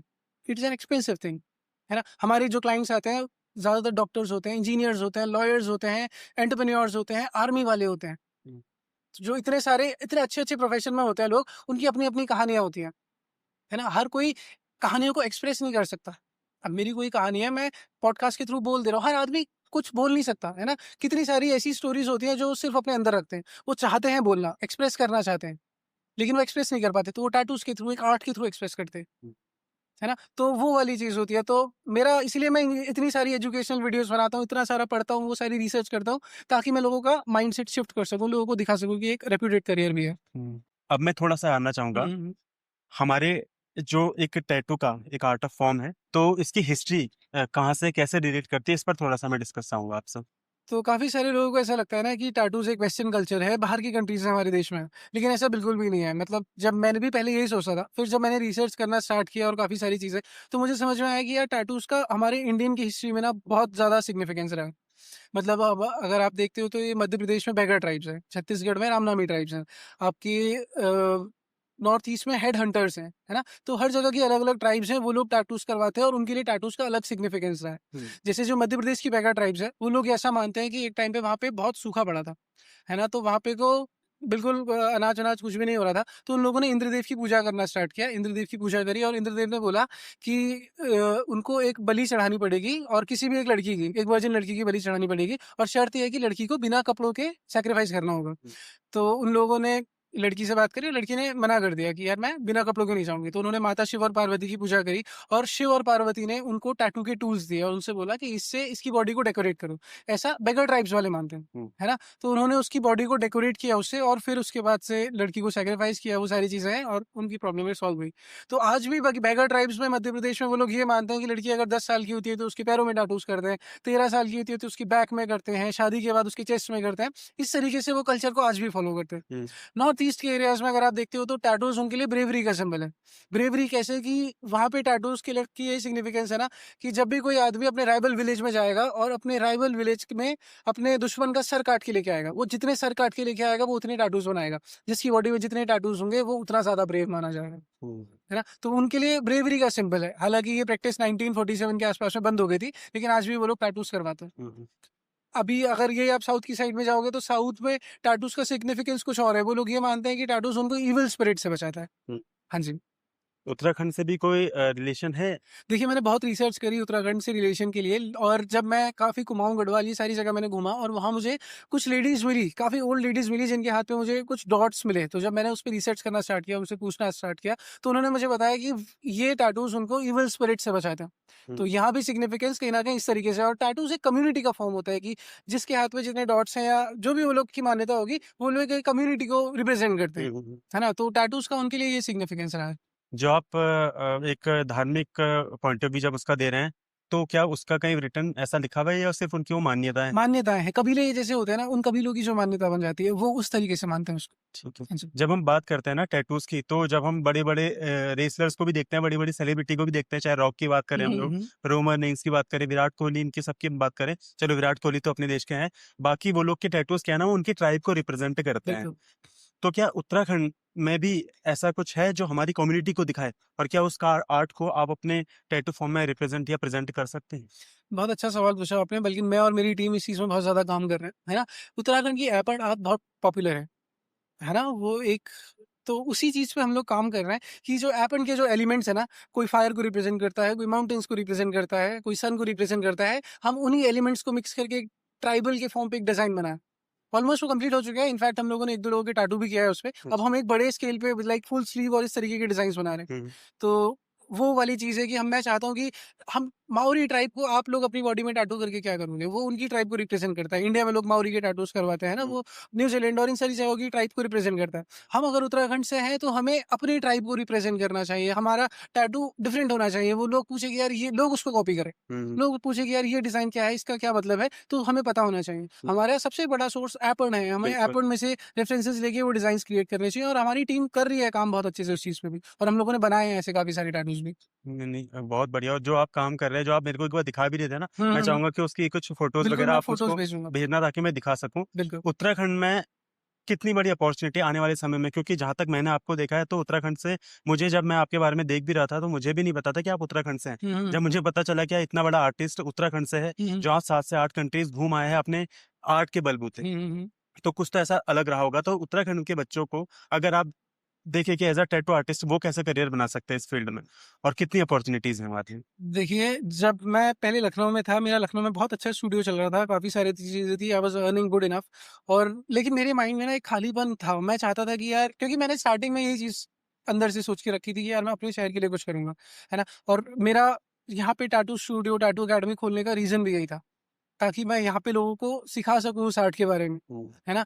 तो वही वाली चीज़ है, अगर किसी को भी टैटू सीखना है, वो कोर्स कर सकता है। हमारे यहाँ हम लोग स्टूडियो में कोर्स भी कराते हैं। वो कोर्स जॉइन कर सकता है, मुझसे नहीं कहीं से भी सीख सकता है। लेकिन इसमें करियर अपॉर्च्युनिटीज़ अच्छी खासी है उन लोगों के लिए जो लोग सच में पैशनेट हैं। अगर आप सिर्फ पैसों के लिए काम करते हो, अगर आप ये सिर्फ हॉबी की तरह करते हो, टफ है ना? बहुत सारे टैटू आर्टिस्ट हैं सक्सेसफुल इक्के दुक्के ही हो पाते, क्योंकि परमानेंट चीज़ है, आदमी आप पे ट्रस्ट क्यों करेगा? लाइक अगर वो आपको 50,000 60,000 रुपए दे रहा है, आपको अपनी वैल्यू भी तो बनानी पड़ेगी ना उस लेवल की। आदमी आपको क्यों देगा? आपका पोर्टफोलियो होना चाहिए, आपकी पर्सनैलिटी होनी चाहिए, आपकी कम्युनिकेशन स्किल्स वैसी होनी चाहिए, काफ़ी सारी चीज़ें होती हैं। तो वो वाली चीज़ें हैं, आपको सिर्फ स्किल पे के भरोसे नहीं बैठना चाहिए, और भी बहुत सारी चीज़ें सीखनी पड़ती हैं, लेकिन अगर एक पैशनेट आदमी है तो इसमें बहुत अच्छा करियर है। तो इसके लिए एक स्केच आर्टिस्ट होना या फिर आर्टिस्ट होना ज़रूरी है या सिर्फ पैशन पे ही बात बन आर्टिस्टिक जाएगी? माइंडसेट होना बहुत ज़रूरी है। हुँ। बाकी ड्राइंग जो है, बहुत सारे लोग सोचते हैं कि जिसको ड्राइंग नहीं आती है वो टैटू नहीं कर सकता। बात सच है, जिसको ड्राइंग नहीं आती है वो टैटू नहीं कर सकता, लेकिन ड्राइंग भी एक स्किल है। ड्राइंग को आप प्रैक्टिस करके एक सही गाइडेंस से सीख सकते हो। लेकिन अगर आप ये सोचते हो कि मैं ड्राइंग ना करूँ और मैं टैटू आर्टिस्ट बन जाऊँ, ऐसा इम्पॉसिबल है। बिना ड्राइंग के टैटूइंग नहीं हो सकती। लेकिन ड्राइंग एक स्किल है, उसे कोई भी प्रैक्टिस करके एक सही गाइडेंस में सीख सकता है। बिल्कुल। मैं आपके कुछ वीडियोज़ देख रहा था जिसमें आप बच्चों को नेचर के बीच में लेकर के जाते हैं और वहाँ आर्ट सिखाते हैं। हुँ, हुँ। तो उसके पीछे का क्या थॉट है? और क्या कोई ऐसी स्टोरी आपकी रही है जो आपको बहुत कनेक्ट करती है? इसके पीछे रीज़न यही है कि यार, 4 दीवारों के बीच में बैठ के आर्ट करना उतना पॉसिबल नहीं है जितना आप नेचर से सीख सकते हो, है ना? तो जितनी कोई भी कलर थ्योरी हो, आप कुछ भी सीखना चाहते हो, पर्सपेक्टिव देखना सीखना है, वो अगर आप नेचर के बीच में बैठ के सीखोगे तो आप बहुत ज़्यादा अच्छे से उस चीज़ को सीख पाते हो। आर्टिस्ट के लिए नेचर से कनेक्टेड रहना बहुत इंपॉर्टेंट है। तो वही मेरा एक आउटडोर क्लास का हमेशा मोटिव रहता है। मैं हर बैच में लेके जाता हूँ स्टूडेंट्स को आउटडोर, है ना? उनको आर्टिस्ट की तरह देखना सिखाता हूँ। है ना? एक आपको कोई डिज़ाइन दे दिया, आपसे कहा कि इसको बना दो, वो आप बना दे रहे हो। आपसे बोला कि एक सेब की ड्राइंग बनाओ, सेब कोई भी बना सकता है। लेकिन उसे मीठा एप्पल बनाना, उसको एक मिठास डालना, वो एक आर्टिस्ट के बस की बात है, वो और कोई नहीं कर सकता। है ना? एक बच्चा भी एक एप्पल की ड्राइंग बना सकता है। लेकिन उसको अगर रस आ रहा है उसको देख के, तो वो है इसमें, यानी कि उसने इमोशन डाला है, ये उसने उसमें जान डाली है। वो चीज़ कैसे आएगी? वो चीज़ आएगी एक तो ट्रैवल करके, फ़ील करके, और दूसरा नेचर से कनेक्ट करके। बिल्कुल। तो वो मेरा माइंडसेट रहता है कि मैं जब भी स्टूडेंट्स को लेके जाता हूँ आउटडोर क्लास में, ताकि वो नेचर के बीच में रहे, एक आर्टिस्ट की तरह सोचना सीखें। तो जब हम बात करते हैं ना टैटू की, तो सबसे पहले तो टैटू के कितने टाइप्स होते हैं? कितने प्रकार के टैटूज़ होते हैं? और एक व्यक्ति टैटू आखिर क्यों बनवाता है? देखिए, बहुत अच्छा सवाल पूछा आपने। अभी भी लोगों को, कुछ-कुछ लोगों को जिनकी बॉडी में टैटूज़ नहीं है, जो हमारी पेरेंट्स की जनरेशन के लोग हैं, उनको ये लगता है कि टैटू खाली शो ऑफ के लिए बनवाते हैं आदमी, लेकिन ऐसा बिल्कुल भी नहीं है। लोगों के अंदर बहुत सारी कहानियाँ होती हैं, बहुत इमोशंस होते हैं, है ना? लोग वो उन इमोशंस को, उन कहानियों को हर किसी के आगे एक्सप्रेस नहीं कर पाते। है ना? लोग चाहते हैं कि उस बारे में बात करें, लेकिन वो कुछ चीज़ें होती हैं कि जो वर्ड्स में एक्सप्रेस नहीं हो सकती। वो एक आर्ट के थ्रू एक्सप्रेस हो सकती है। तो लोग इसीलिए टैटूज़ करवाते हैं। एक रीसेंट एग्ज़ाम्पल आपको देता हूँ, जैसे अभी हमारे क्लाइंट थे, सो उनकी बहुत सैड स्टोरी थी। लाइक हम लोग अपना स्टूडियो क्लोज़ करने वाले थे, बढ़ाने ही वाले थे, कि उतने में रात के टाइम पे वो आए मेरे पास और उन्होंने मुझे बोला कि यार, मैं एक टैटू करवाना चाहता हूँ। उनके पास कोई कांसेप्ट नहीं थे, है ना? उनके पास, उन्होंने बोला कि मुझे एक फॉलन एंजल का टैटू बनवाना है। मैंने कहा, क्यों बनवाना है? तो उन्होंने बोला, यार चीज़ें थोड़ी सही नहीं थी लाइफ़ में, और अब थोड़ा ट्रैक पे आ गई है चीज़ें, तो मैं चाहता हूँ ये टैटू मेरी स्टोरी को रिप्रेज़ेंट करता है। मैंने कहा, यार इतनी सी बात तो नहीं होगी, है ना? मतलब मुझे उनकी बातों से ना बहुत गहराई और बहुत इमोशन फ़ील हो। तो मैंने कहा, यार इतनी सी तो बात नहीं है, एक काम करते हैं, आपका पूरा एक कंसल्टेशन सेशन बुक करते हैं और फिर उसके बाद हम लोग इसको प्लान करते हैं। तो उस दिन मैंने उनकी ऊपर-ऊपर से स्टोरी सुनी और फिर अगले दिन उनको कंसल्टेशन के लिए बुलाया। तो लाइक पूरा दिन हम लोगों ने साथ में स्पेंड किया। पूरा दिन मैं उनकी स्टोरी को सुना, मैंने उनको समझा। मुझे सबसे अच्छा इसी चीज़ में लगता है कि आदमी मतलब अपनी स्टोरी बताता है ना जब, तो like even I felt so emotional, मैं उनकी कहानियाँ सुन के इमोशनल हो गया। उन्होंने बताया कि कैसे शायद 2013-14 में उनकी मदर एक्सपायर हो गई थी। फिर उसके बाद से चीज़ें बहुत ख़राब हो गई। फिर उसके बाद से 2018 में उनके फादर भी एक्सपायर हो गए और सब कुछ ख़त्म हो गया, है ना? मतलब पेरेंट्स का लॉस सबसे बड़ा लॉस बहुत होता है। तो मैं बहुत ज़्यादा इमोशनल हो गया था जब वो स्टोरी बता रहे थे मुझे। तो बताया उन्होंने मुझे, और फिर उसके बाद से मैंने पॉइंट्स नोट करना स्टार्ट किया। हमने इनफैक्ट लंच किया साथ में, काफ़ी सारी चीज़ें, क्योंकि मैं चाहता था कि मैं जब तक उनकी स्टोरी को फ़ील नहीं करूँगा ना, मैं उसमें वो डाल नहीं पाऊँगा चीज़। है ना? तो वो चीज़, मुझे उनकी स्टोरी फ़ील करना बहुत ज़रूरी था। अब तो मैं छोटे प्रोजेक्ट्स वैसे लेता नहीं, मैं चाहता हूँ कि अब, क्योंकि अगर आप किसी का टैटू कर रहे हो ना, तो एनर्जी एक्सचेंज होती है ना? उनकी कहानी का एक हिस्सा आपके साथ रह जाता है, कहीं न कहीं। तो वही चीज़ होती थी, तो उन्होंने मुझे पॉइंट्स बताए, मैंने वो मतलब स्टोरी बताई, मैंने उसके हिसाब से पॉइंट्स नोट करना स्टार्ट किया। उन्होंने कैसे बताया कि उनकी सारी फाइनेंशियल लॉसेस हुए, उसके बाद से लीगल बैटल्स हुए, काफ़ी सारी चीज़ें। लेकिन उनकी उनकी एक छोटी बहन भी थी। है ना? तो उसकी रिस्पॉन्सिबिलिटी थी उनके ऊपर। तो उसकी रिस्पॉन्सिबिलिटी ने, उनके पैशन ने, उनको राइटिंग का बहुत शौक था, है ना? फ़िक्शन लिखते थे। तो उनके पैशन ने उनको कैसे अलाइव रखा, मोटिवेटेड रखा। तो उस वज़ह से उन्होंने फिर गवर्नमेंट एग्ज़ाम्स भी क्रैक करे, काफ़ी सारी चीज़ें, और अब एक अच्छी स्टेबल लाइफ़ में वो है। 24-25 साल के थे वो। और इतनी सारी चीज़ें उन्होंने फेस करी थी। अकेले उन्होंने गवर्नमेंट एग्ज़ाम निकाला, बहन को सँभाला, अपनी पैशन को फ़ॉलो किया। वो सारी चीज़ें मतलब जब मैंने उस चीज़ को पूरी रात में सोचा उस बारे में, फ़ील किया अच्छे से उसको, और तब हम लोगों ने वो डिज़ाइन क्रिएट किया, वो बहुत खुश हुए थे।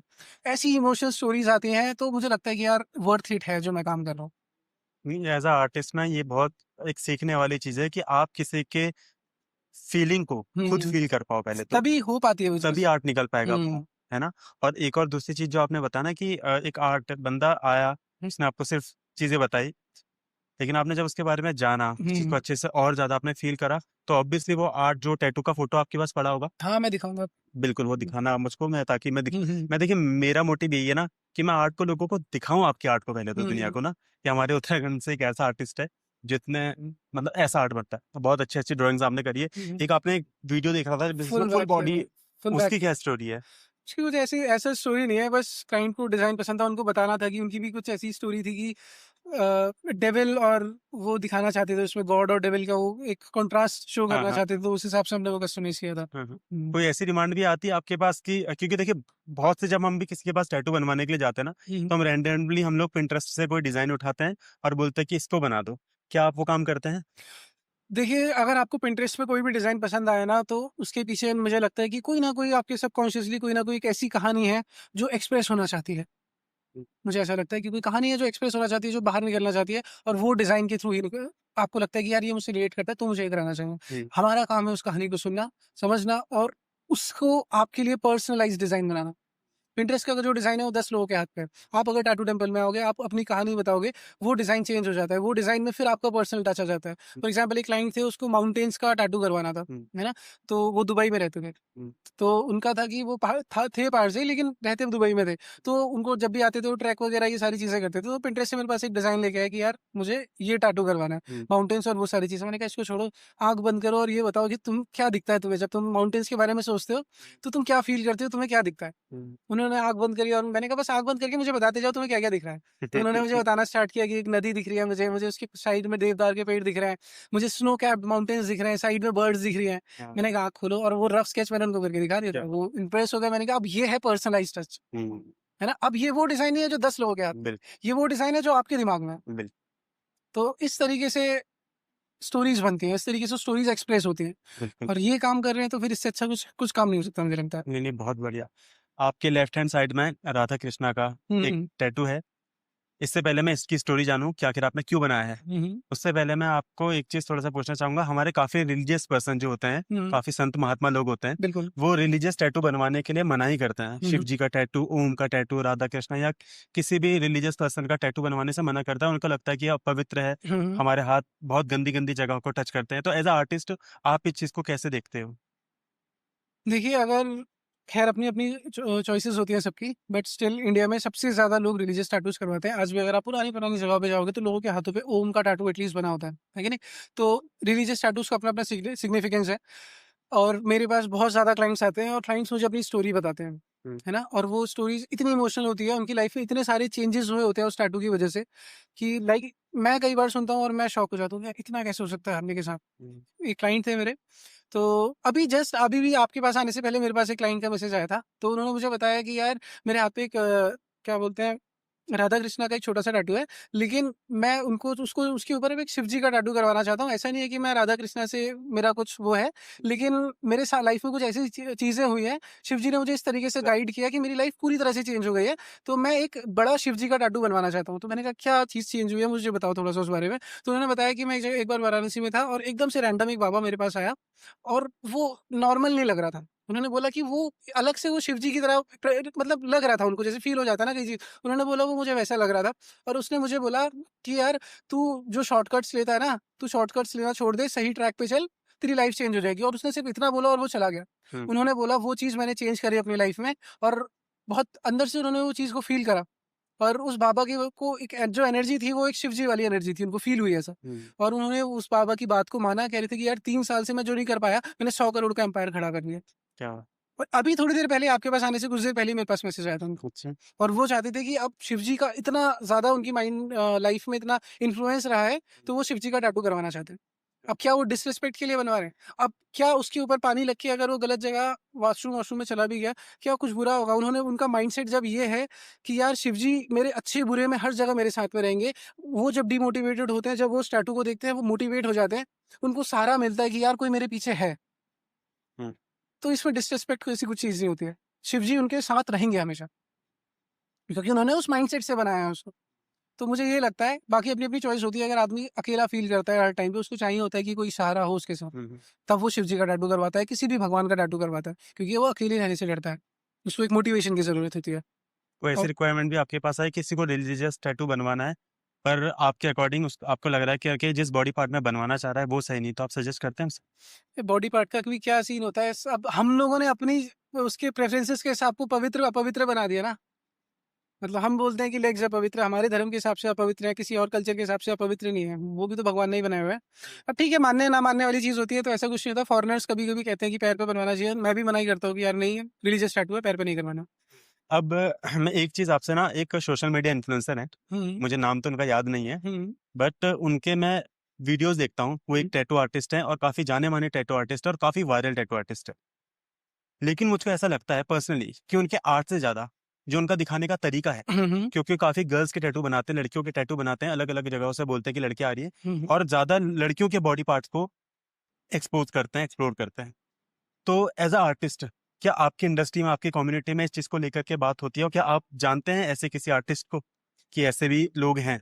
और उस चीज़ से क्या इम्पैक्ट बैठता है आपकी इंडस्ट्री में और लोगों का क्या नज़रिया बदलता है एक टैटू आर्टिस्ट को देखने का? और क्या फीमेल्स के लिए ये सेफ्टी है और फीमेल्स इसको कैसे देखती बिल्कुल, ये बहुत गलत चीज़ है। मैं समझ रहा हूँ आप जिस आर्टिस्ट के बारे में बात कर रहे हो, है ना? महेश चौहान के बारे में आप बात कर रहे हो, तो वो बिल्कुल एक बहुत ही गलत चीज़ है। हमारी इंडस्ट्री में अगर कन्वेंशंस में हम लोग आर्टिस्ट बैठे भी होते हैं, तो उस बारे में बहुत बात करते हैं, क्योंकि एक टाइम पे वो आर्टिस्ट बहुत अच्छा काम करता था, है ना? लेकिन जब से ये फेम और इस तरीके के से व्यूज़ पाने के चक्कर में एक गलत ट्रैक को चूज़ किया। वल्गैरिटी को शो करना एंड वो जो पेड क्लाइंट्स आते हैं उसके, हुँ, है ना? तो वो चीज़ें बहुत गलत होती हैं, क्योंकि तुम खुद को रिप्रेज़ेंट नहीं कर रहे हो, फिर तुम पूरी टैटू कम्युनिटी को रिप्रेज़ेंट कर रहे हो। वीडियोज़ तुम्हारी इंटरनेशनली जाती हैं। मैं अगर बाहर की किसी कंट्री में जा रहा हूँ, मैं किसी टैटू आर्टिस्ट से मिलता हूँ, तो लोगों को लगता है कि इंडिया के सारे आर्टिस्ट ऐसा करते हैं। हुँ, क्योंकि वीडियोज़ में मिलियन व्यूज़ हैं। मैं अभी किसी कंट्री में था, मैं फिलीपींस में था, वहाँ पे मेरी किसी टैटू आर्टिस्ट से बात चल रही थी, तो उसने मुझे उसकी वीडियो दिखाई एंड ही वाज़ लाइक कि भाई आपकी कंट्री में ऐसे लोग टैटूज़ करवाते हैं क्या? ऐसे करते हैं क्या लोग? फीमेल्स की प्राइवेसी की कोई रिस्पेक्ट नहीं होती है क्या? मैंने कहा नहीं भाई ऐसा कुछ नहीं होता। ये एक आदमी है जो इस तरीके से गलत तरीके से वीडियोज़ बनाता है। बाकी बहुत रिस्पेक्टेड आर्टिस्ट है, बहुत अच्छा काम भी करता है इंडस्ट्री में। लेकिन वही है कि पैसों के लिए, व्यूज़ के लिए, फ़ेम के लिए, हुँ, वो जब सर चढ़ जाता है इंसान के, तो फिर ये सारी चीज़ें करता है आदमी, हुँ। और ये बिल्कुल गलत है। नहीं, होना भी नहीं चाहिए ना। हुँ, हुँ। और फीमेल्स कितना ज़्यादा सिक्योर हैं इस चीज़ को लेकर? मुझे तो लगता है जो उसकी क्लाइंट्स होती हैं मोस्टली वो पेड क्लाइंट्स होती होंगी, क्योंकि हर कोई भी अगर फीमेल क्लाइंट्स आ रही है, वो अगर टैटू करवाती हैं, तो एक प्राइवेसी, एक तुम्हारी भी रिस्पॉन्सिबिलिटी होती है एज एन आर्टिस्ट, है ना? और कोई भी फीमेल ऐसे कंसर्न नहीं देती कि यार तुम कर लो, वीडियोस बना लो, डाल दो, हुँ, ऐसे प्राइवेट पार्ट से एक्सपोज करो।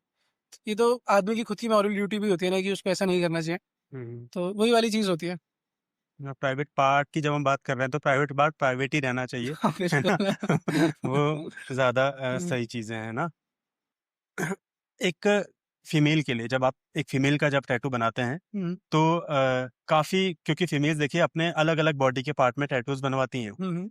तो जब वो एक टैटू आर्टिस्ट, एक मेल टैटू आर्टिस्ट से मिलती है, आपसे मिलती होंगी, तो क्या वो पर्सनल कुछ ऐसा बोलती हैं कि नहीं हमें फीमेल आर्टिस्ट ही चाहिए, वही हमारा टैटू बनाए, या वो कम्फर्ट रहती हैं? ऐसा कुछ नहीं होता है, फीमेल टैटू आर्टिस्ट ही चाहिए। अगर क्लाइंट आपके पास आया है कंसल्टेशन के लिए, आधे घंटे में, 10-15 मिनट में जज कर लेता है इंसान कि आदमी कैसा हुँ, है ना? फीमेल बहुत जल्दी सेंस कर लेती है कि हाँ, ये आदमी ट्रस्टेबल है या नहीं है। हुँ, तो वही वाली चीज़ होती है वो। तो ऐसी कोई ख़ास डिमांड नहीं होती कि फीमेल आर्टिस्ट ही चाहिए, हुँ। कंफर्टेबल होते हैं लोग। और जब आप जैसे एग्ज़ाम्पल फॉर फीमेल्स अपनी चेस्ट पर टैटू बनवाती हैं, तो उस चीज़ को आप कैसे देखते हो? आप उस समय क्या फ़ील कर रहे होते? यार for me it's just like a piece of skin. अगर मैं कोई भी टैटू कर रहा हूँ, तो वो मेरे लिए एक स्किन का ही पीस है।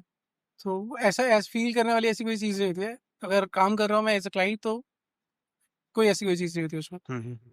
बहुत बढ़िया। हुँ, अब थोड़ा-सा मैं आना चाहूँगा हुँ, हेल्थ और इसको साइंस को लेकर के जब हम बात करते हैं कि मिथ भी हैं, बोल सकते हैं इसको, आप क्लैरिफिकेशन करेंगे इस पर क्या है हुँ। करके, कि जब एक टैटू बनता है, इनफैक्ट हमारे भी तो डॉक्टर्स का भी ये कहना है कि आप टैटू बनवाते हैं तो ब्लड डोनेशन आप नहीं कर सकते हैं। बहुत से लोगों का मानना ये है कि टैटू बनाने से एचआईवी हो सकता है, कैंसर जैसी बीमारियां हो सकती हैं। तो ये मिथ है या सच है, इस चीज को आप थोड़ा सा एक्सप्लेन करेंगे? सबसे पहले लोगों को लगता है कि टैटू बनवाने के बाद ब्लड डोनेट नहीं कर सकते। तो उसके लिए जब हमारा ये सबसे बड़ा मिथ है, जब हमारे स्टूडियो की ओपनिंग थी तो हमने ब्लड डोनेशन कैंप ऑर्गेनाइज कराया था। हमारे स्टूडियो के सारे आर्टिस्ट ने उसमें ब्लड डोनेट किया, हमारे सारे क्लाइंट्स ने ज़्यादातर क्लाइंट्स आए थे ब्लड डोनेट करने के लिए, और हर टैटू वाले आदमी ने उसमें ब्लड डोनेट किया। तो उसी मिथ को ब्रेक करने के लिए हमने ये स्टेप उठाया था ब्लड डोनेशन कैंप का। तो ये कंप्लीटली मिथ है। ये पुराने ब्लड बैंक के स्टैंडर्ड से जब मेले में टैटूज होते थे ज़्यादातर, उसमें हाइजीन का ध्यान नहीं रखा जाता था, तब ब्लड में कंटामिनेशन होने के चांसेस रहते थे। इस वजह से टैटूड आदमी का ब्लड नहीं लेते थे। लेकिन अब प्रॉपर हाइजीन के से टैटूज होते हैं, तो कोई भी ऐसी कोई चीज़ नहीं होती है कि आप ब्लड डोनेट नहीं कर सकते। 3 महीने 6 महीने की ब्लड बैंक की गाइडलाइंस होती हैं, उसके बाद आप ब्लड डोनेट कर सकते हो। और HIV एंड एचआईवी का सीन सबसे मेन यही है कि अगर आप कहीं भी रोड साइड टैटू करवाते हो, अगर आप सस्ता टैटू कराते हो जहाँ नीडल चेंज नहीं हुई है, हाइजीनिक तरीके से टैटू नहीं हुआ है, किसी भी एक आदमी को एचआईवी है, उसके टैटू बनाया और सेम नीडल से तुम्हारे टैटू कर दिया, तब एचआईवी होने के चांसेस हैं। लेकिन अगर आप प्रोफेशनल स्टूडियो में टैटू कर रहे हो, हर एक नीडल, हर एक चीज नया यूज होता है टैटू के टाइम पे, है ना। तो आप क्लाइंट के सामने पूरा स्टेशन लगाया जाता है, जो जो चीज टैटू आर्टिस्ट टच करता है उस चीज को निकाल के फेंक देते हैं। उस चीज को या तो रैप किया जाता है, या उस रैप को निकाल के नई चीज यूज की जाती है और उसको निकाल के फेंक दिया जाता है। तो हाइजीन का इतना ज्यादा ध्यान रखा जाता है इस चीज में, तो एचआईवी की कोई चांस ही नहीं। अगर आप मेले में करवाते हो, अगर आप सस्ते टैटू सस्ते के चक्कर में जाते हो, तब चांसेस होते हैं ये सारे इन्फेक्शन के। तो टैटू बनवाने के लिए क्या करते हैं, मोस्टली लोग बड़े बड़े शहरों की तरफ जाते हैं। तो क्या उत्तराखंड को एक कल्चरल एक हब बनाया जा सकता है टैटू के फील्ड में, और क्या इससे लोकल लेवल पर एम्प्लॉयमेंट बढ़ सकता है? इसी मिशन के साथ आया हूँ मैं अंदौनी, है ना। मतलब जब मैंने स्टार्ट किया, यही मिशन के साथ मैंने स्टार्ट किया था कि लोग दुनिया भर से आएंगे, है ना। क्योंकि टैटू एक ऐसी चीज़ है ना जिसके लिए लोग ट्रैवल करते हैं, लोग बहुत दूर दूर से ट्रैवल करके जिस आर्टिस्ट का काम अच्छा लगता है उसके पास जाते हैं टैटू करवाने के लिए, है ना। तो वही वाली चीज़ है, मुझे पता था ये चीज़, और मैं इसीलिए इतनी मेहनत करता हूँ, मैं इसीलिए इतना लगा रहता हूँ इस चीज़ में, नई नई चीज़ें सीखने में, नए नए ट्रैवल करने में, इसीलिए ताकि मैं इस चीज़ को कर सकूँ अच्छे से, उत्तराखंड के लिए कुछ कर सकूँ, है ना। क्योंकि मैं इसीलिए इतने सारे लोगों को सिखा रहा हूँ, ट्रेनिंग दे रहा हूँ, ताकि एक उत्तराखंड को टैटू के लिए भी जाना जा सके, है ना। ताकि दुनिया भर से लोग आए टैटू करवाने के लिए, और काफ़ी हद तक ये चीज़ सक्सेसफुल हो भी पा रही है। काफ़ी सारे हमारे फॉरेन क्लाइंट्स हैं, लोग इंटरनेशनली ट्रैवल करके आते हैं सिर्फ टैटू करवाने के लिए। इंडिया के अलग अलग कोने से लोग आते हैं सिर्फ टैटू करवाने के लिए, 1 दिन के लिए आते हैं, 2 दिन के लिए आते हैं, सिर्फ टैटू करवाते हैं और उसके बाद से वापस चले जाते हैं। तो ऐसे भी बहुत सारे लोग होते हैं जिनको ये स्टाइल पसंद आता है, ये काम पसंद आता है मेरा या हमारे आर्टिस्ट का, और उसके बाद से वो ट्रैवल करते हैं सिर्फ टैटू करवाने के लिए। तो यही मेरा मिशन भी रहा है स्टार्टिंग से, कि मैं लोगों को सिखा सकूं इस आर्ट के बारे में। ज्यादा से ज्यादा तगड़े आर्टिस्ट, अच्छे आर्टिस्ट लोग निकले यहाँ से, और ग्लोबल लेवल पे भी रिकॉग्नाइजेशन मिले। माइग्रेशन को रोका जा सकता है इससे? बिल्कुल रोका जा सकता है। अगर यहाँ पे उत्तराखंड में अगर हम लोग सिखा रहे हैं, अगर माइग्रेट क्यों करता है आदमी? सबसे पहले जॉब के लिए। अगर हम यहीं पे जॉब क्रिएट कर रहे हैं, लोगों को सिखा रहे हैं, इसके लिए सिखा रहे हैं लोगों को, और उससे वो अपना एक रोजगार बना पा रहा है, तो इससे अच्छी चीज क्या हो सकती है? तो आप रोजगार से बात कर रहे हैं, अब आपके काफी स्टूडेंट्स हैं जो अच्छा काम कर रहे हैं, और आपने काफी अच्छा उन्हें ट्रेन करा है। हाँ हाँ हाँ। तो आपको ये नहीं लगता कि आप अपने सामने कल के दिन कोई आपके सामने अपनी शॉप खोल के बैठ जाए तो आपका एक कॉम्पिटिटर तो आप खुद ही रेडी कर रहे हैं? ये सवाल मुझसे बहुत सारे लोगों ने पूछा है, ठीक है। लेकिन ना, मैंने बहुत सारे टैटू कन्वेंशंस अटेंड करे हैं। जब मैं इंडिया में बहुत जगह पे, मुंबई में, दिल्ली में, गोवा में कन्वेंशंस में जाता हूँ, तो लोग पूछते हैं कहाँ से हो, तो मैं बताता हूँ कि यार उत्तराखंड से। लोग सरप्राइज होते हैं, शॉक होते हैं, अच्छा उत्तराखंड में भी लोग टैटू बनवाते हैं। बल्कि उनको पता नहीं यार उत्तराखंड में कितने बढ़िया टैलेंटेड आर्टिस्ट हैं, लेकिन किसी ने अभी तक का बाहर गए नहीं लोग। अगर 4 दीवारों का टैटू कर रहे हैं अपने शहर में, थोड़ा मोड़ा नाम हो गया, तो वो उसी में खुश हैं कि यार अब हम हीरो बन गए अपने शहर में, है ना। उन्होंने बाहर जाना, क्योंकि वो उनके कंफर्ट जोन से थोड़ा सा बाहर हो जाता है।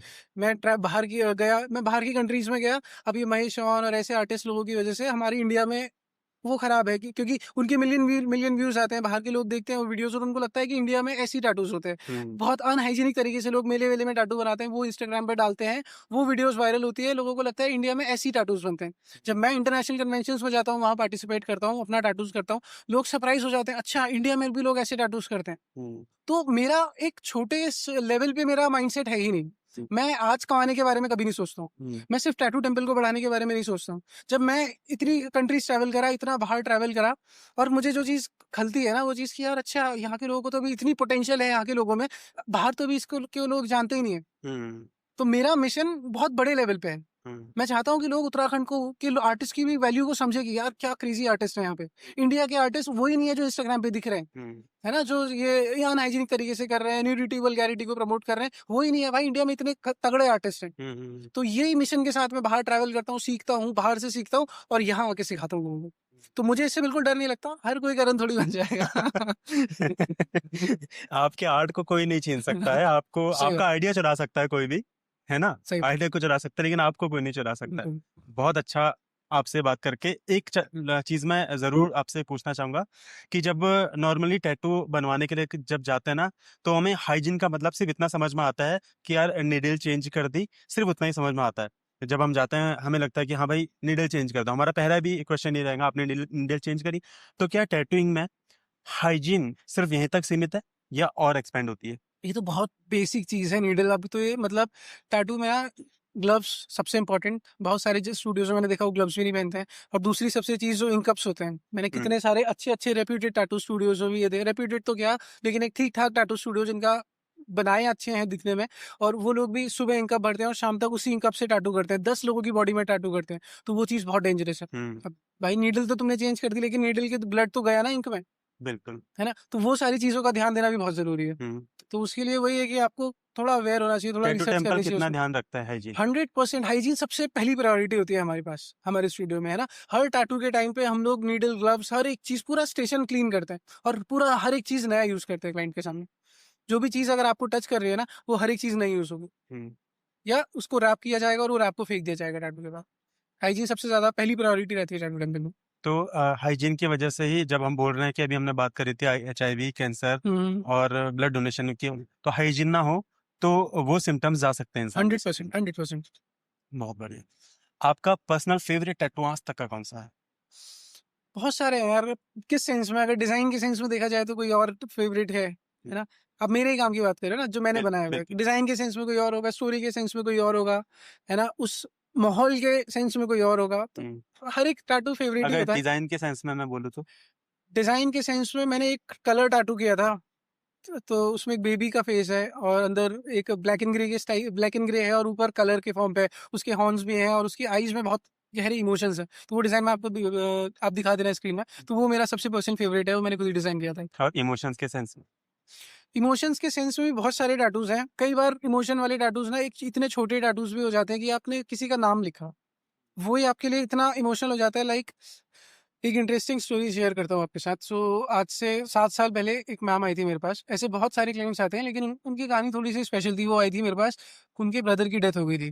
तो वो मेरे पास ना, उनके पास सिर्फ़ उनके भाई के सिग्नेचर्स थे। तो वो सिग्नेचर का टैटू करवाना चाहती थी। तो मैंने उनका वो टैटू करना स्टार्ट किया और वो बहुत इमोशनल हो गई वो टैटू करते टाइम पे। मतलब वो सारी चीज़ें याद आ जाती हैं और फिर उसके बाद से मैंने उनको पानी-वानी दिया, सँभालने की कोशिश करी। इनफैक्ट मैं खुद इतना इमोशनल हो गया था ना वो टैटू करते टाइम पे। तो ये सारी चीज़ें भी होती हैं। अगर तुम टैटू कर रहे हो तो तुम एक एनर्जी भी एक्सचेंज करते हो, है ना? तो तुम्हारे अंदर भी वो भर जाती है वो सारी चीज़ें, या तुम कितने लोगों के इमोशंस फ़ील कर रहे हो, एक्सपीरियंस कर रहे हो, और क्योंकि जब तक तुम एक्सपीरियंस नहीं करोगे, फ़ील नहीं करोगे उसको, तो तुम डिलीवर नहीं कर पाओगे, है ना? तो वो सारी चीज़ें होती हैं। उनको मतलब उनका टैटू किया मैंने, उसके बाद से मैम ने बिल्कुल ऐसे हग कर लिया। उसके बाद से वो रोने लगी, बताने लगी कि वो टैटू उनके लिए क्या मीन करता है ना? कि क्योंकि वो अपने भाई से बहुत प्यार करती थी।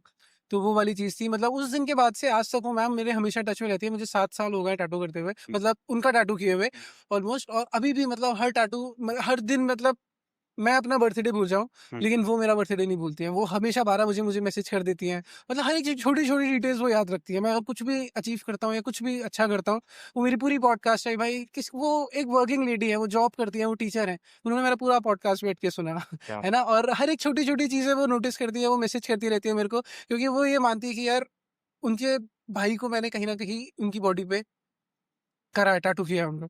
तो वो एक इमोशन से वो बहुत ज़्यादा कनेक्ट होती है और इसी चीज़ को लेके मुझे बहुत अच्छा लगता है। तो ऐसे फेवरेट टैटूज़ होते हैं, फेवरेट क्लाइंट्स होते हैं। क्या? हुँ, बहुत बढ़िया। मतलब इमोशंस आपने एक तरीके से उनके भाई को जिंदा कर दिया, उनकी यादों में, उनके हाथ में, है ना? बिल्कुल। बहुत बढ़िया। जब हम बात करते हैं एक, आप इतनी जगह ट्रैवल करते हैं ना, अलग अलग कंट्रीज आप जाते हैं घूमने के लिए, तो क्या सबसे बड़ा डिफरेंस आपको लगता है हमारे इंडियन आर्टिस्ट में और बाहर के आर्टिस्ट में? सबसे बड़ा डिफरेंस मुझे लगता है माइंडसेट का। बाहर के आर्टिस्ट सीखने के लिए बहुत ज़्यादा एक्साइटेड रहते हैं। मतलब कोई भी आर्टिस्ट अगर सिर्फ़ एक सेटअप भी रेडी कर रहा है ना, तो वो भले ही कितना सीनियर आर्टिस्ट होगा, वो खड़े होके देखते हैं कि यार क्या पता ये दूसरी कंट्री है, क्या पता कुछ अलग तरीके से करेगा, मुझे कुछ नया सीखने को मिल जाएगा। इंडिया में मैं ये देखता हूँ कि अगर आर्टिस्ट, क्योंकि टैटू एक ऐसा फ़ील्ड है ना, आदमी को फ़ेम बहुत जल्दी मिलता है, मुझे ऐसा लगता है। हम्म। है ना? अगर अगर आपने थोड़े टैटूज़ कर दिया, आप टैटू आर्टिस्ट हो, भाई आप कूल हो जाते हो थोड़ा अपने दोस्तों के बीच में। और इंडिया में आर्टिस्ट इतने में ही बहुत खुश हो जाता हूँ। जब उसके गली मोहल्ले के 4 लोग जानने लगते हैं, वो सोचता है बस भाई मैं बन गया जो बनना है। अब मुझे अलग से सीखने की ज़रूरत नहीं है। ये चीज़ मुझे दिखती है यहाँ पे, क्योंकि सीखना बंद कर देते हैं बहुत जल्दी लगता है कि यार उड़ने लगता है कि यार बहुत आ गया मुझे, मैं बहुत बड़ा टैटू आर्टिस्ट हो गया, बल्कि सीखना कभी खत्म ही नहीं होना चाहिए। मुझे लगता है कि मुझे भी अभी मुश्किल से 20-30% आता होगा। दुनिया में बहुत सारी चीज़ें हैं सीखने के लिए, और उसी भूख में, उसी तलाश में मैं मतलब हमेशा ट्रैवल करता रहता हूँ, हमेशा कुछ ना कुछ नया सीखता रहता हूँ। तो ये सबसे बड़ा माइंडसेट का शिफ्ट लगता है। बाकी दूसरे तरीके से अगर आप देखो ना, तो मैं अभी इंडोनेशिया गया था, वहाँ मैंने देखा ना टैटू की कम्युनिटीज़ होती है हर एरियाज़ की। मतलब उसमें ऐसा होता है ना, वो लोग रजिस्टर करते हैं उसमें, और लोग टैटू आर्टिस्ट उसमें रजिस्टर करते हैं, वो लोग वहाँ से प्राइस कंट्रोल करते हैं, क्वालिटी कंट्रोल करते हैं, क्योंकि गवर्नमेंट तो करेगी नहीं, है ना? तो वो लोग देखते हैं कि हमारे एरिया में हर टैटू स्टूडियो हाइजीन को फॉलो कर रहा है कि नहीं कर रहा है ना? प्राइस को बहुत ज़्यादा फ्लक्चुएट तो नहीं कर रहा है, मार्केट प्राइस से बहुत ज़्यादा कम या बहुत ज़्यादा तो नहीं ले रहा है। तो वो वाली चीज़ें वो लोग मैनेज करते हैं, वो लोग वर्कशॉप्स ऑर्गेनाइज़ करवाते हैं, वो लोग बाहर से आर्टिस्ट को बुलाते हैं, उसको पे करते हैं, सब लोग पैसा जमा करके, है ना? और फिर आर्टिस्ट के बेटरमेंट के लिए वर्कशॉप्स ऑर्गेनाइज़ करवाते हैं। तो ये भी मेरा एक ड्रीम है, जब मैंने इतना ट्रैवल किया ना, मैं चाहता हूँ कि यार उत्तराखंड में भी हम एक ऐसी कम्युनिटी बनाएँ टैटू आर्टिस्ट की। बहुत पैशनेट आर्टिस्ट हैं उत्तराखंड में, है ना? मैं चाहता हूँ कि वो लोग को एक्सपोज़र मिले बाहर। हम एक टीम की तरह जाएँ, कन्वेंशन्स अटेंड करें, है ना? एक पर्सनली किसी एक स्टूडियो को ना रिप्रेज़ेंट करके पूरे स्टेट को रिप्रेज़ेंट करें, है ना? और एक कम्युनिटी हो, इंश्योरेंस उसमें होता है ना? उसमें एक टैटू आर्टिस्ट का इंश्योरेंस होता है। कोई प्रॉब्लम हुई तो सारी कम्युनिटी खड़ी है साथ में। हमें आपस में, हमारे शहर में, हमारी इंडिया में ज़्यादातर ऐसा होता है कि आपस में चलते हैं। लेकिन वो माइंडसेट ग्रोथ को रोक देता है ना? अगर हमें बड़े लोगों से कम्पीट करना है, तो वो पूरी एक टीम है। वो पूरी कंट्री है एक साथ, और हम लोग आपस में अगर लड़ेंगे, या आपस में अगर हम प्राइस को लेके, इन सारी चीज़ों को लेके करते हैं, तो वो चीज़ें कहीं न तो इस कहीं प्लान को खराब कैसे होती हैं। एग्जीक्यूट किया जा सकता है उत्तराखंड के यार I am really working on it, मतलब मैंने सोचा है कि ऐसा मुझे करना है, मैं प्लानिंग कर रहा हूँ। मैंने सोचा है कि मैं कुछ आर्टिस्ट से जो भी अच्छे-अच्छे हैं, उनसे मैं बात करूँ, और एक कम्युनिटी बिल्ड करी जाए हम लोगों को, है ना? अंदर? उसमें कोई ऐसा नहीं होगा कि वो एक लीडर है, वो सबको गाइड कर रहा है, वो सारी चीज़ें कर रहा है, लेकिन जो अच्छे टॉप आर्टिस्ट हैं, जिनके पास थोड़ा बहुत एक्सपीरियंस है ना? वो 4-5 लीडर्स की एक बेंच हो जाए, ऐसा कुछ हो सकता है। मतलब प्लान कर रहा है, कभी बैठ के अगर उस पे होगा तो मैं डिस्कस करूँगा। तो ये मैंने सोचा है ऐसा कि होना चाहिए, ताकि यहाँ के आर्टिस्ट के लिए भी हम वर्कशॉप्स ऑर्गेनाइज़ करा पाएँ, क्योंकि मुझे सीखने को नहीं मिला, मैं तो जा सकता हूँ बाहर, हो सकता है हर आर्टिस्ट अफ़ोर्ड नहीं कर सकता बाहर जाना, है ना? तो वो वाली चीज़ भी होती है, इसीलिए मैं चाहता हूँ कि ऐसा हो। नहीं, बहुत बढ़िया। एक टैटू आर्टिस्ट को देखते हैं हम लोग जब ना, हुँ, तो नॉर्मली हमने टैटू आर्टिस्ट को देखा, मैं इतनी देर से आपको ऑब्जर्व कर रहा हूँ, देखा है मैंने आपको इतने टाइम से। तो बहुत से हम टैटू आर्टिस्ट को देखते हैं ना, तो उनका लुक जो रहता है ना, काफ़ी अतरंगी टाइप लुक रहता है, बाल हरे, पीले, लाल, नीले, और फुल बॉडी टैटूज़ भी रहते हैं। और खैर वो उनका अपने अपना पॉइंट ऑफ व्यू है, उन्होंने क्यों बनाया है, उसकी स्टोरी वो जानते होंगे। बट हम जब सामने से देखते हैं, काफ़ी अलग उनका लुक देखता है। बट आपको देख के लग रहा है आप काफ़ी प्रोफेशनल हैं, काफ़ी सिंपल है। हुँ। तो आपके मन में कभी ऐसा नहीं है कि मैं भी यार थोड़ा इस तरीके से बनाऊँ लुक वगैरह?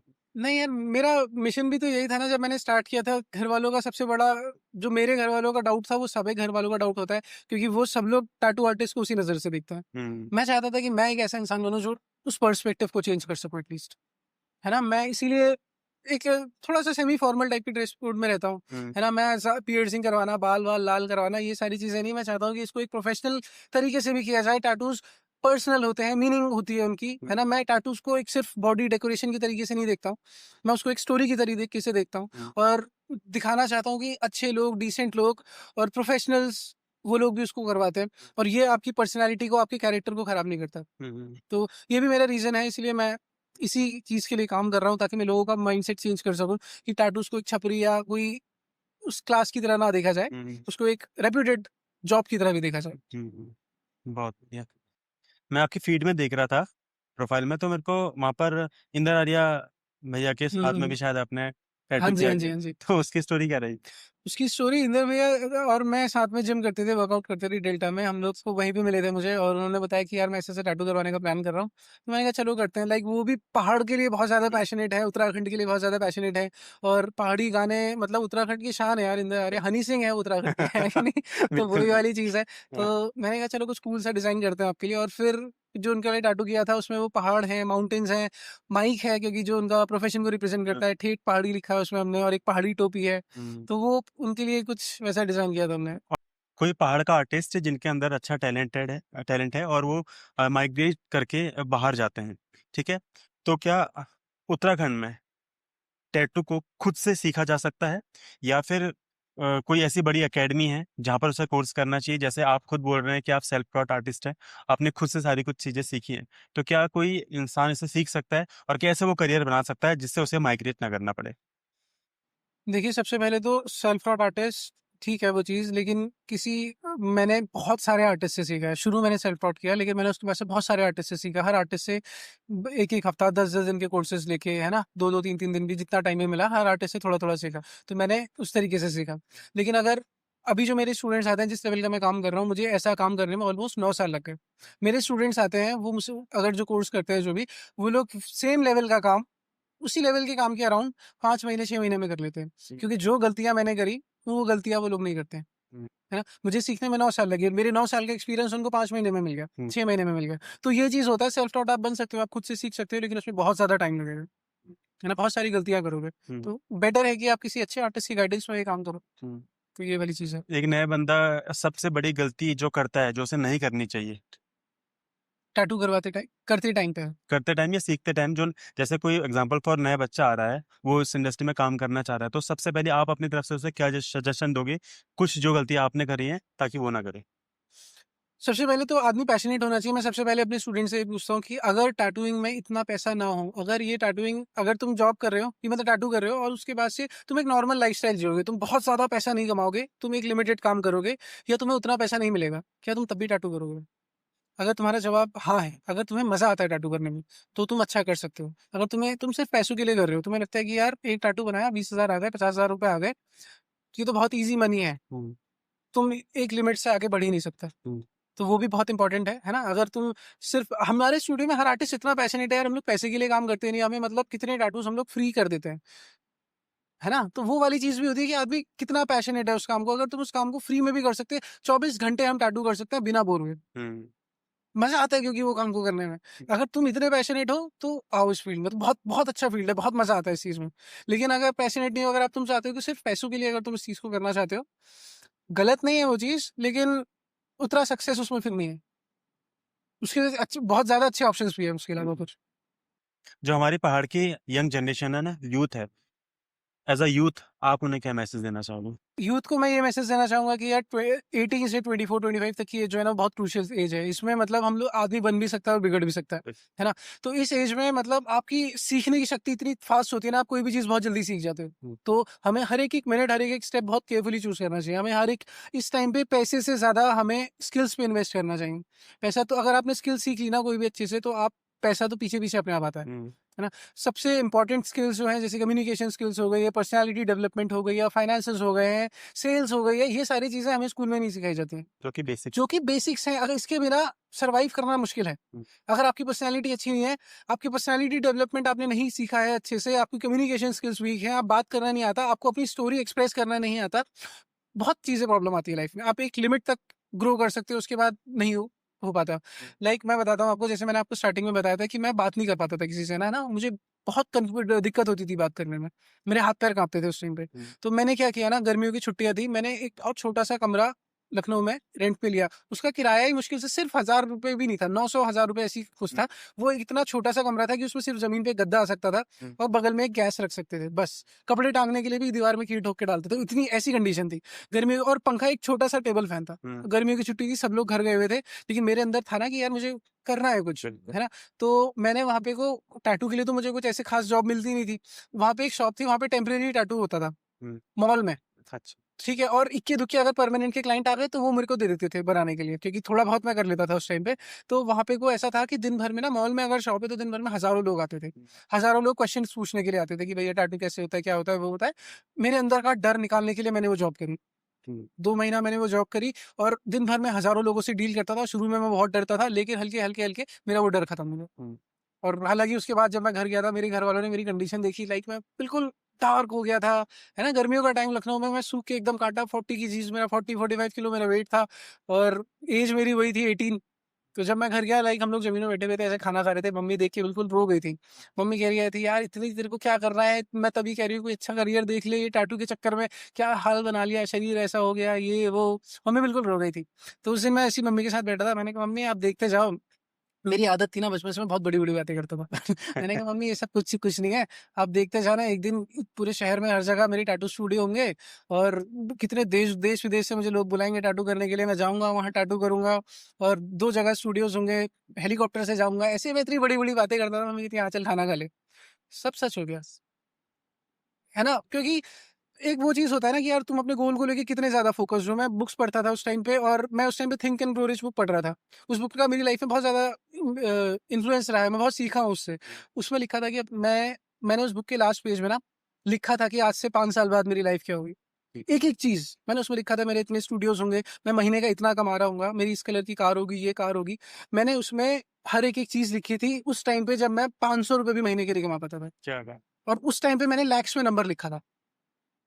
5 साल बाद मेरी लाइफ़ एकदम वैसी है जैसे मैंने लिखा था। Very proud. है ना? तो वो चीज़ होती है, क्योंकि लाइफ़ में डिस्ट्रैक्शंस को मैंने जगह ही नहीं दी। मैं इतना पैशनेट था, इतना फ़ोकस था ना घोड़े की तरह, कि मुझे बस पता है कि ये करना है तो बस यही करना है। क्योंकि यार एक तो रिस्पॉन्सिबिलिटी थी मेरे अंदर। घर वालों से लड़ के, रिश्तेदारों से लड़ के मैं सबसे अपनी पसंद का करियर चूज़ किया था। अब इसमें अगर मैं फ़ेल हो जाता तो मेरे पीछे के आने वाली जनरेशंस वो अपनी पसंद का करियर चूज़ ही नहीं कर सकती थी। उनको फिर उसी ट्रैक पे चलना पड़ता। है ना? उनको फिर वही रैट रेस में क चलना पड़ता, भेड़-चाल में चलना पड़ता। तो मुझे तो वो एक प्रेशर मुझे दिखा कि यार अब मैं थोड़ा-सा कर सकता हूँ, तो अगर मैंने थोड़ा-सा भी सक्सेसफुल हो गया तो आने वाली जनरेशंस को मैं एक डायरेक्शन दे सकती हूँ। तो वो माइंडसेट मेरा था, इस वज़ह से मैं ना कभी डिस्ट्रैक्ट हुआ ज़्यादा किसी चीज़ को लेके, और फ़ोकस्ड रहा अपने काम को लेकर। पहले तो क्लैप करना चाहूँगा, मैं सच थैंक बता यू। रहा हूँ, मतलब बहुत, मतलब एक ये प्राउड मोमेंट आपके लिए भी, हुँ, हुँ। मैं जब सुन रहा हूँ ना, कि उस समय जो आपने लाइन बोली ना, जब उस समय आपने ये लाइन लिखना, जब ₹500 भी जेब में नहीं हुँ, है, हुँ। और उस समय ही लिखना, आंकड़ा सेट करना। बोलते हैं ना कि एपीजे अब्दुल कलाम जी भी ये बोलते थे कि सोचने में कोई टैक्स नहीं लगा है, सही बात है, सपने देखने में किसी का कोई सही टैक्स बात, नहीं है। आप सपने देखो, पूरे होना ना होना वो बात की बात है। सही बात। बड़े सपने देखना के लिए ही अपने आप में सबसे बड़ा बिल्कुल। एक हिम्मत चाहिए। वही वाली चीज़ लोग मैंने बड़ा पढ़ी सोच ही थी। नहीं पाते। हाँ, वही चीज़ मैंने पढ़ी थी, और मैंने कहा कि यार लिखने में क्या जा रहा है? लिखते टाइम मेरे हाथ काँप रहे थे, अबे इतना थोड़ी होता है यार, इतने देश तू 25 साल की उम्र में कैसे घूमेगा? तू अभी तक घर से बाहर नहीं निकला है। मैंने लिखा था मैं 8 देश घूम लूँगा 25 साल की एज में। क्या? मैंने 8 लिखा, सिर्फ़ 8 लिखा था, 9 भी नहीं लिखा था। हुँ। मैंने 8 देश लिखा था कि मैं 8 देश वो भी वो सोची, मैंने कहा यार कैसे होगा? मैंने कहा लिखने में क्या जा रहा है, लिख दे। दोस्त तू अभी अपना घर नहीं है, तू लिख रहा है इसमें 2 मंजिला घर और क्या बोलते हैं अपने 2-2 स्टूडियोज़, कैसे होगा? मैंने कहा कोई बात नहीं, लिखने में क्या जा रहा है, लिख देता हूँ। लिख दिया। हो गया। गाड़ी के लिए मैंने बीएमडब्ल्यू लिखा था और आप मानोगे नहीं, मैं बीएमडब्ल्यू की टेस्ट ड्राइव लेके आया। अब जिस बजट में हो रहा था ना, वो चीज़ मुझे सेकंड हैंड बीएमडब्ल्यू मिल रही थी। मैं टेस्ट ड्राइव सारी चीज़ें करके आया। लेकिन वो चीज़ हो रही थी कि यार यहाँ सर्विस की बहुत सारी चीज़ों की प्रॉब्लम हो रही थी। फिर उसी बजट में मैंने टोयोटा की हाइराइडर ली। लेकिन मैं ड्रीम्स तक। बीएमडब्ल्यू भी ऑलमोस्ट ले चुका था, ये हुँ। समझ लो। तो वो वाली चीज़ थी कि जो-जो लिखा मैंने उसमें हर एक-एक चीज़ क सक्से कंप्लीट हुई, और जब कुछ अभी लाइक 4-5 महीने पहले वो बुक मैं फिर से पढ़ रहा था और मेरी नज़र पिछले पेज में पड़ी, मेरे रोंगटे खड़े हो गए थे। क्या बात! मैंने कहा यार भाई साहब, एक-एक चीज़ मैंने मम्मी को दिखाया, देखो मम्मी मैंने उस टाइम पे ऐसे लिखा था, और वो हर एक चीज़ वैसी हो गई। तो मम्मी प्राउड फ़ील करती है उस हाँ, चीज़ अब को तो लेकर? बहुत खुश होते हैं, अब तो बताते हैं कि हाँ, मेरा लड़का ये मतलब बहुत इंस्पायरिंग काफ़ी चीज़ें, तो ये लोगों को सीखनी चाहिए आपसे। बिल्कुल। अपने ड्रीम्स को देखिए, पता होना ना, और इंसान तभी लिख पाएगा अपने सारे ड्रीम्स को जब उसे पता है मैं इतना पैशनेट हूँ, जब उसे अपने आप पर इतना भरोसा सही है बात है। कि मैं कर सकता हूँ। एक लिखने से ही कुछ नहीं होता कि हमने आज लिख लिया, दूसरे दिन हम भूल गए और अपने कामों में लगे रहे। बिल्कुल, बिल्कुल। बट वो पैशन आपका, वो जज़्बा होना वाक़ई में काबिल-ए-तारीफ़ है, हुँ, और इस चीज़ के लिए मैं और मेरी पूरी टीम आपको बहुत-बहुत कांग्रेचुलेशन, थैंक और यू एक सो बार क्लैप मच, भी थैंक ज़रूर यू सो करना मच। चाहिए कि मैं वही चीज़ें अंदर बोल रहा हूँ कि हमारा उत्तराखंड का निकला हुआ बंदा आज ऐसा काम कर रहा है, तो मैं हुँ, खुद हुँ। पर्सनली बहुत प्राउड फ़ील करता हूँ। और जो आपके ड्रीम्स हैं, जो आपके सपने हैं, जो आपकी कम्युनिटी आप बनाने का प्लान कर रहे हैं, जो आप अपने उत्तराखंड के लिए जो उस आर्ट को बड़े लेवल पर लेकर के जाना चाहते हैं, उस पर जो आप प्लान कर रहे हैं, मैं चाहता हूँ कि उस पर भी आप जल्दी से जल्दी सक्सेस हों। Thank you. काफ़ी मज़ा आया आपसे बात करके, काफ़ी अच्छा लगा, काफ़ी इंस्पायरिंग जर्नी है। मैं जानता हूँ, मैं मानता हूँ हुँ, इस चीज़ को कि आपसे बहुत कुछ लोगों को सीखने को मिलने वाला है। और एक चीज़ जो आपने बोली कि अगर आप एक गलत फैसला ले लेते, या फिर आप अगर उस पर सक्सेस नहीं हो पाते, तो आपके पीछे पूरी जनरेशन जनरेशन है। खड़ा हो। तो एक एग्ज़ाम्पल सेट करना भी काफ़ी ज़्यादा ज़रूरी होता है, और वो एग्ज़ाम्पल आपने सेट किया है। आप जिस भी फ़ील्ड में काम कर रहे हैं, आपके फ़ील्ड में आप सक्सेस हैं, ऑलरेडी आप और आगे जाएँ। अभी 2 स्टूडियो हैं, 200 और खोलें। तो बहुत अच्छा लगा। लास्ट में मैं आपसे चाहूँगा कि पहाड़ांचल के लिए आप 2 शब्द क्या कहना चाहेंगे, और हमारी ऑडियंस को आप क्या कहना चाहेंगे? रितेश भाई, जो आप काम कर रहे हो बहुत बढ़िया काम है, लाइक लोगों की स्टोरीज को दूसरों को बताना, और अगर उत्तराखंड के लिए इतना कुछ करना, मैं मतलब जब से आपके साथ बैठा हूँ, आप आपका उत्तराखंड को लेके जो फील है ना, मतलब जो आपका रिस्पेक्ट है या जो डिवोशन है उत्तराखंड के लिए, वो मतलब बहुत काबिल तारीफ है। और जो भी आप ये कर रहे हो कि मतलब उत्तराखंड के आर्टिस्ट को प्लेटफॉर्म देना, उनके बारे में बात करना, ये एक जरिया है जिस वजह से लोग, और ये पलायन को हम रोक सकते हैं। लोगों के पास अगर ये स्टोरीज जाएंगी तो लोगों को पता चलेगा कि हाँ यार, हमारे उत्तराखंड में इतनी पोटेंशियल है, हल्द्वानी में इतनी पोटेंशियल है ना, कि हमें बाहर जाने की ज़रूरत नहीं है। तो बहुत बढ़िया आपने इनिशिएटिव लिया है, आप इस बारे में बात कर रहे हैं। बहुत सारी चीज़ें मैं भी सीखा, है ना? और आपने भी एक प्लेटफ़ॉर्म दिया जहाँ पे हम टैटूज़ के बारे में इतने ओपनली बात कर सकते हैं, लोगों को बता सकते हैं, और मुझे सुनने के लिए thank you. Thank you so much. Thank you.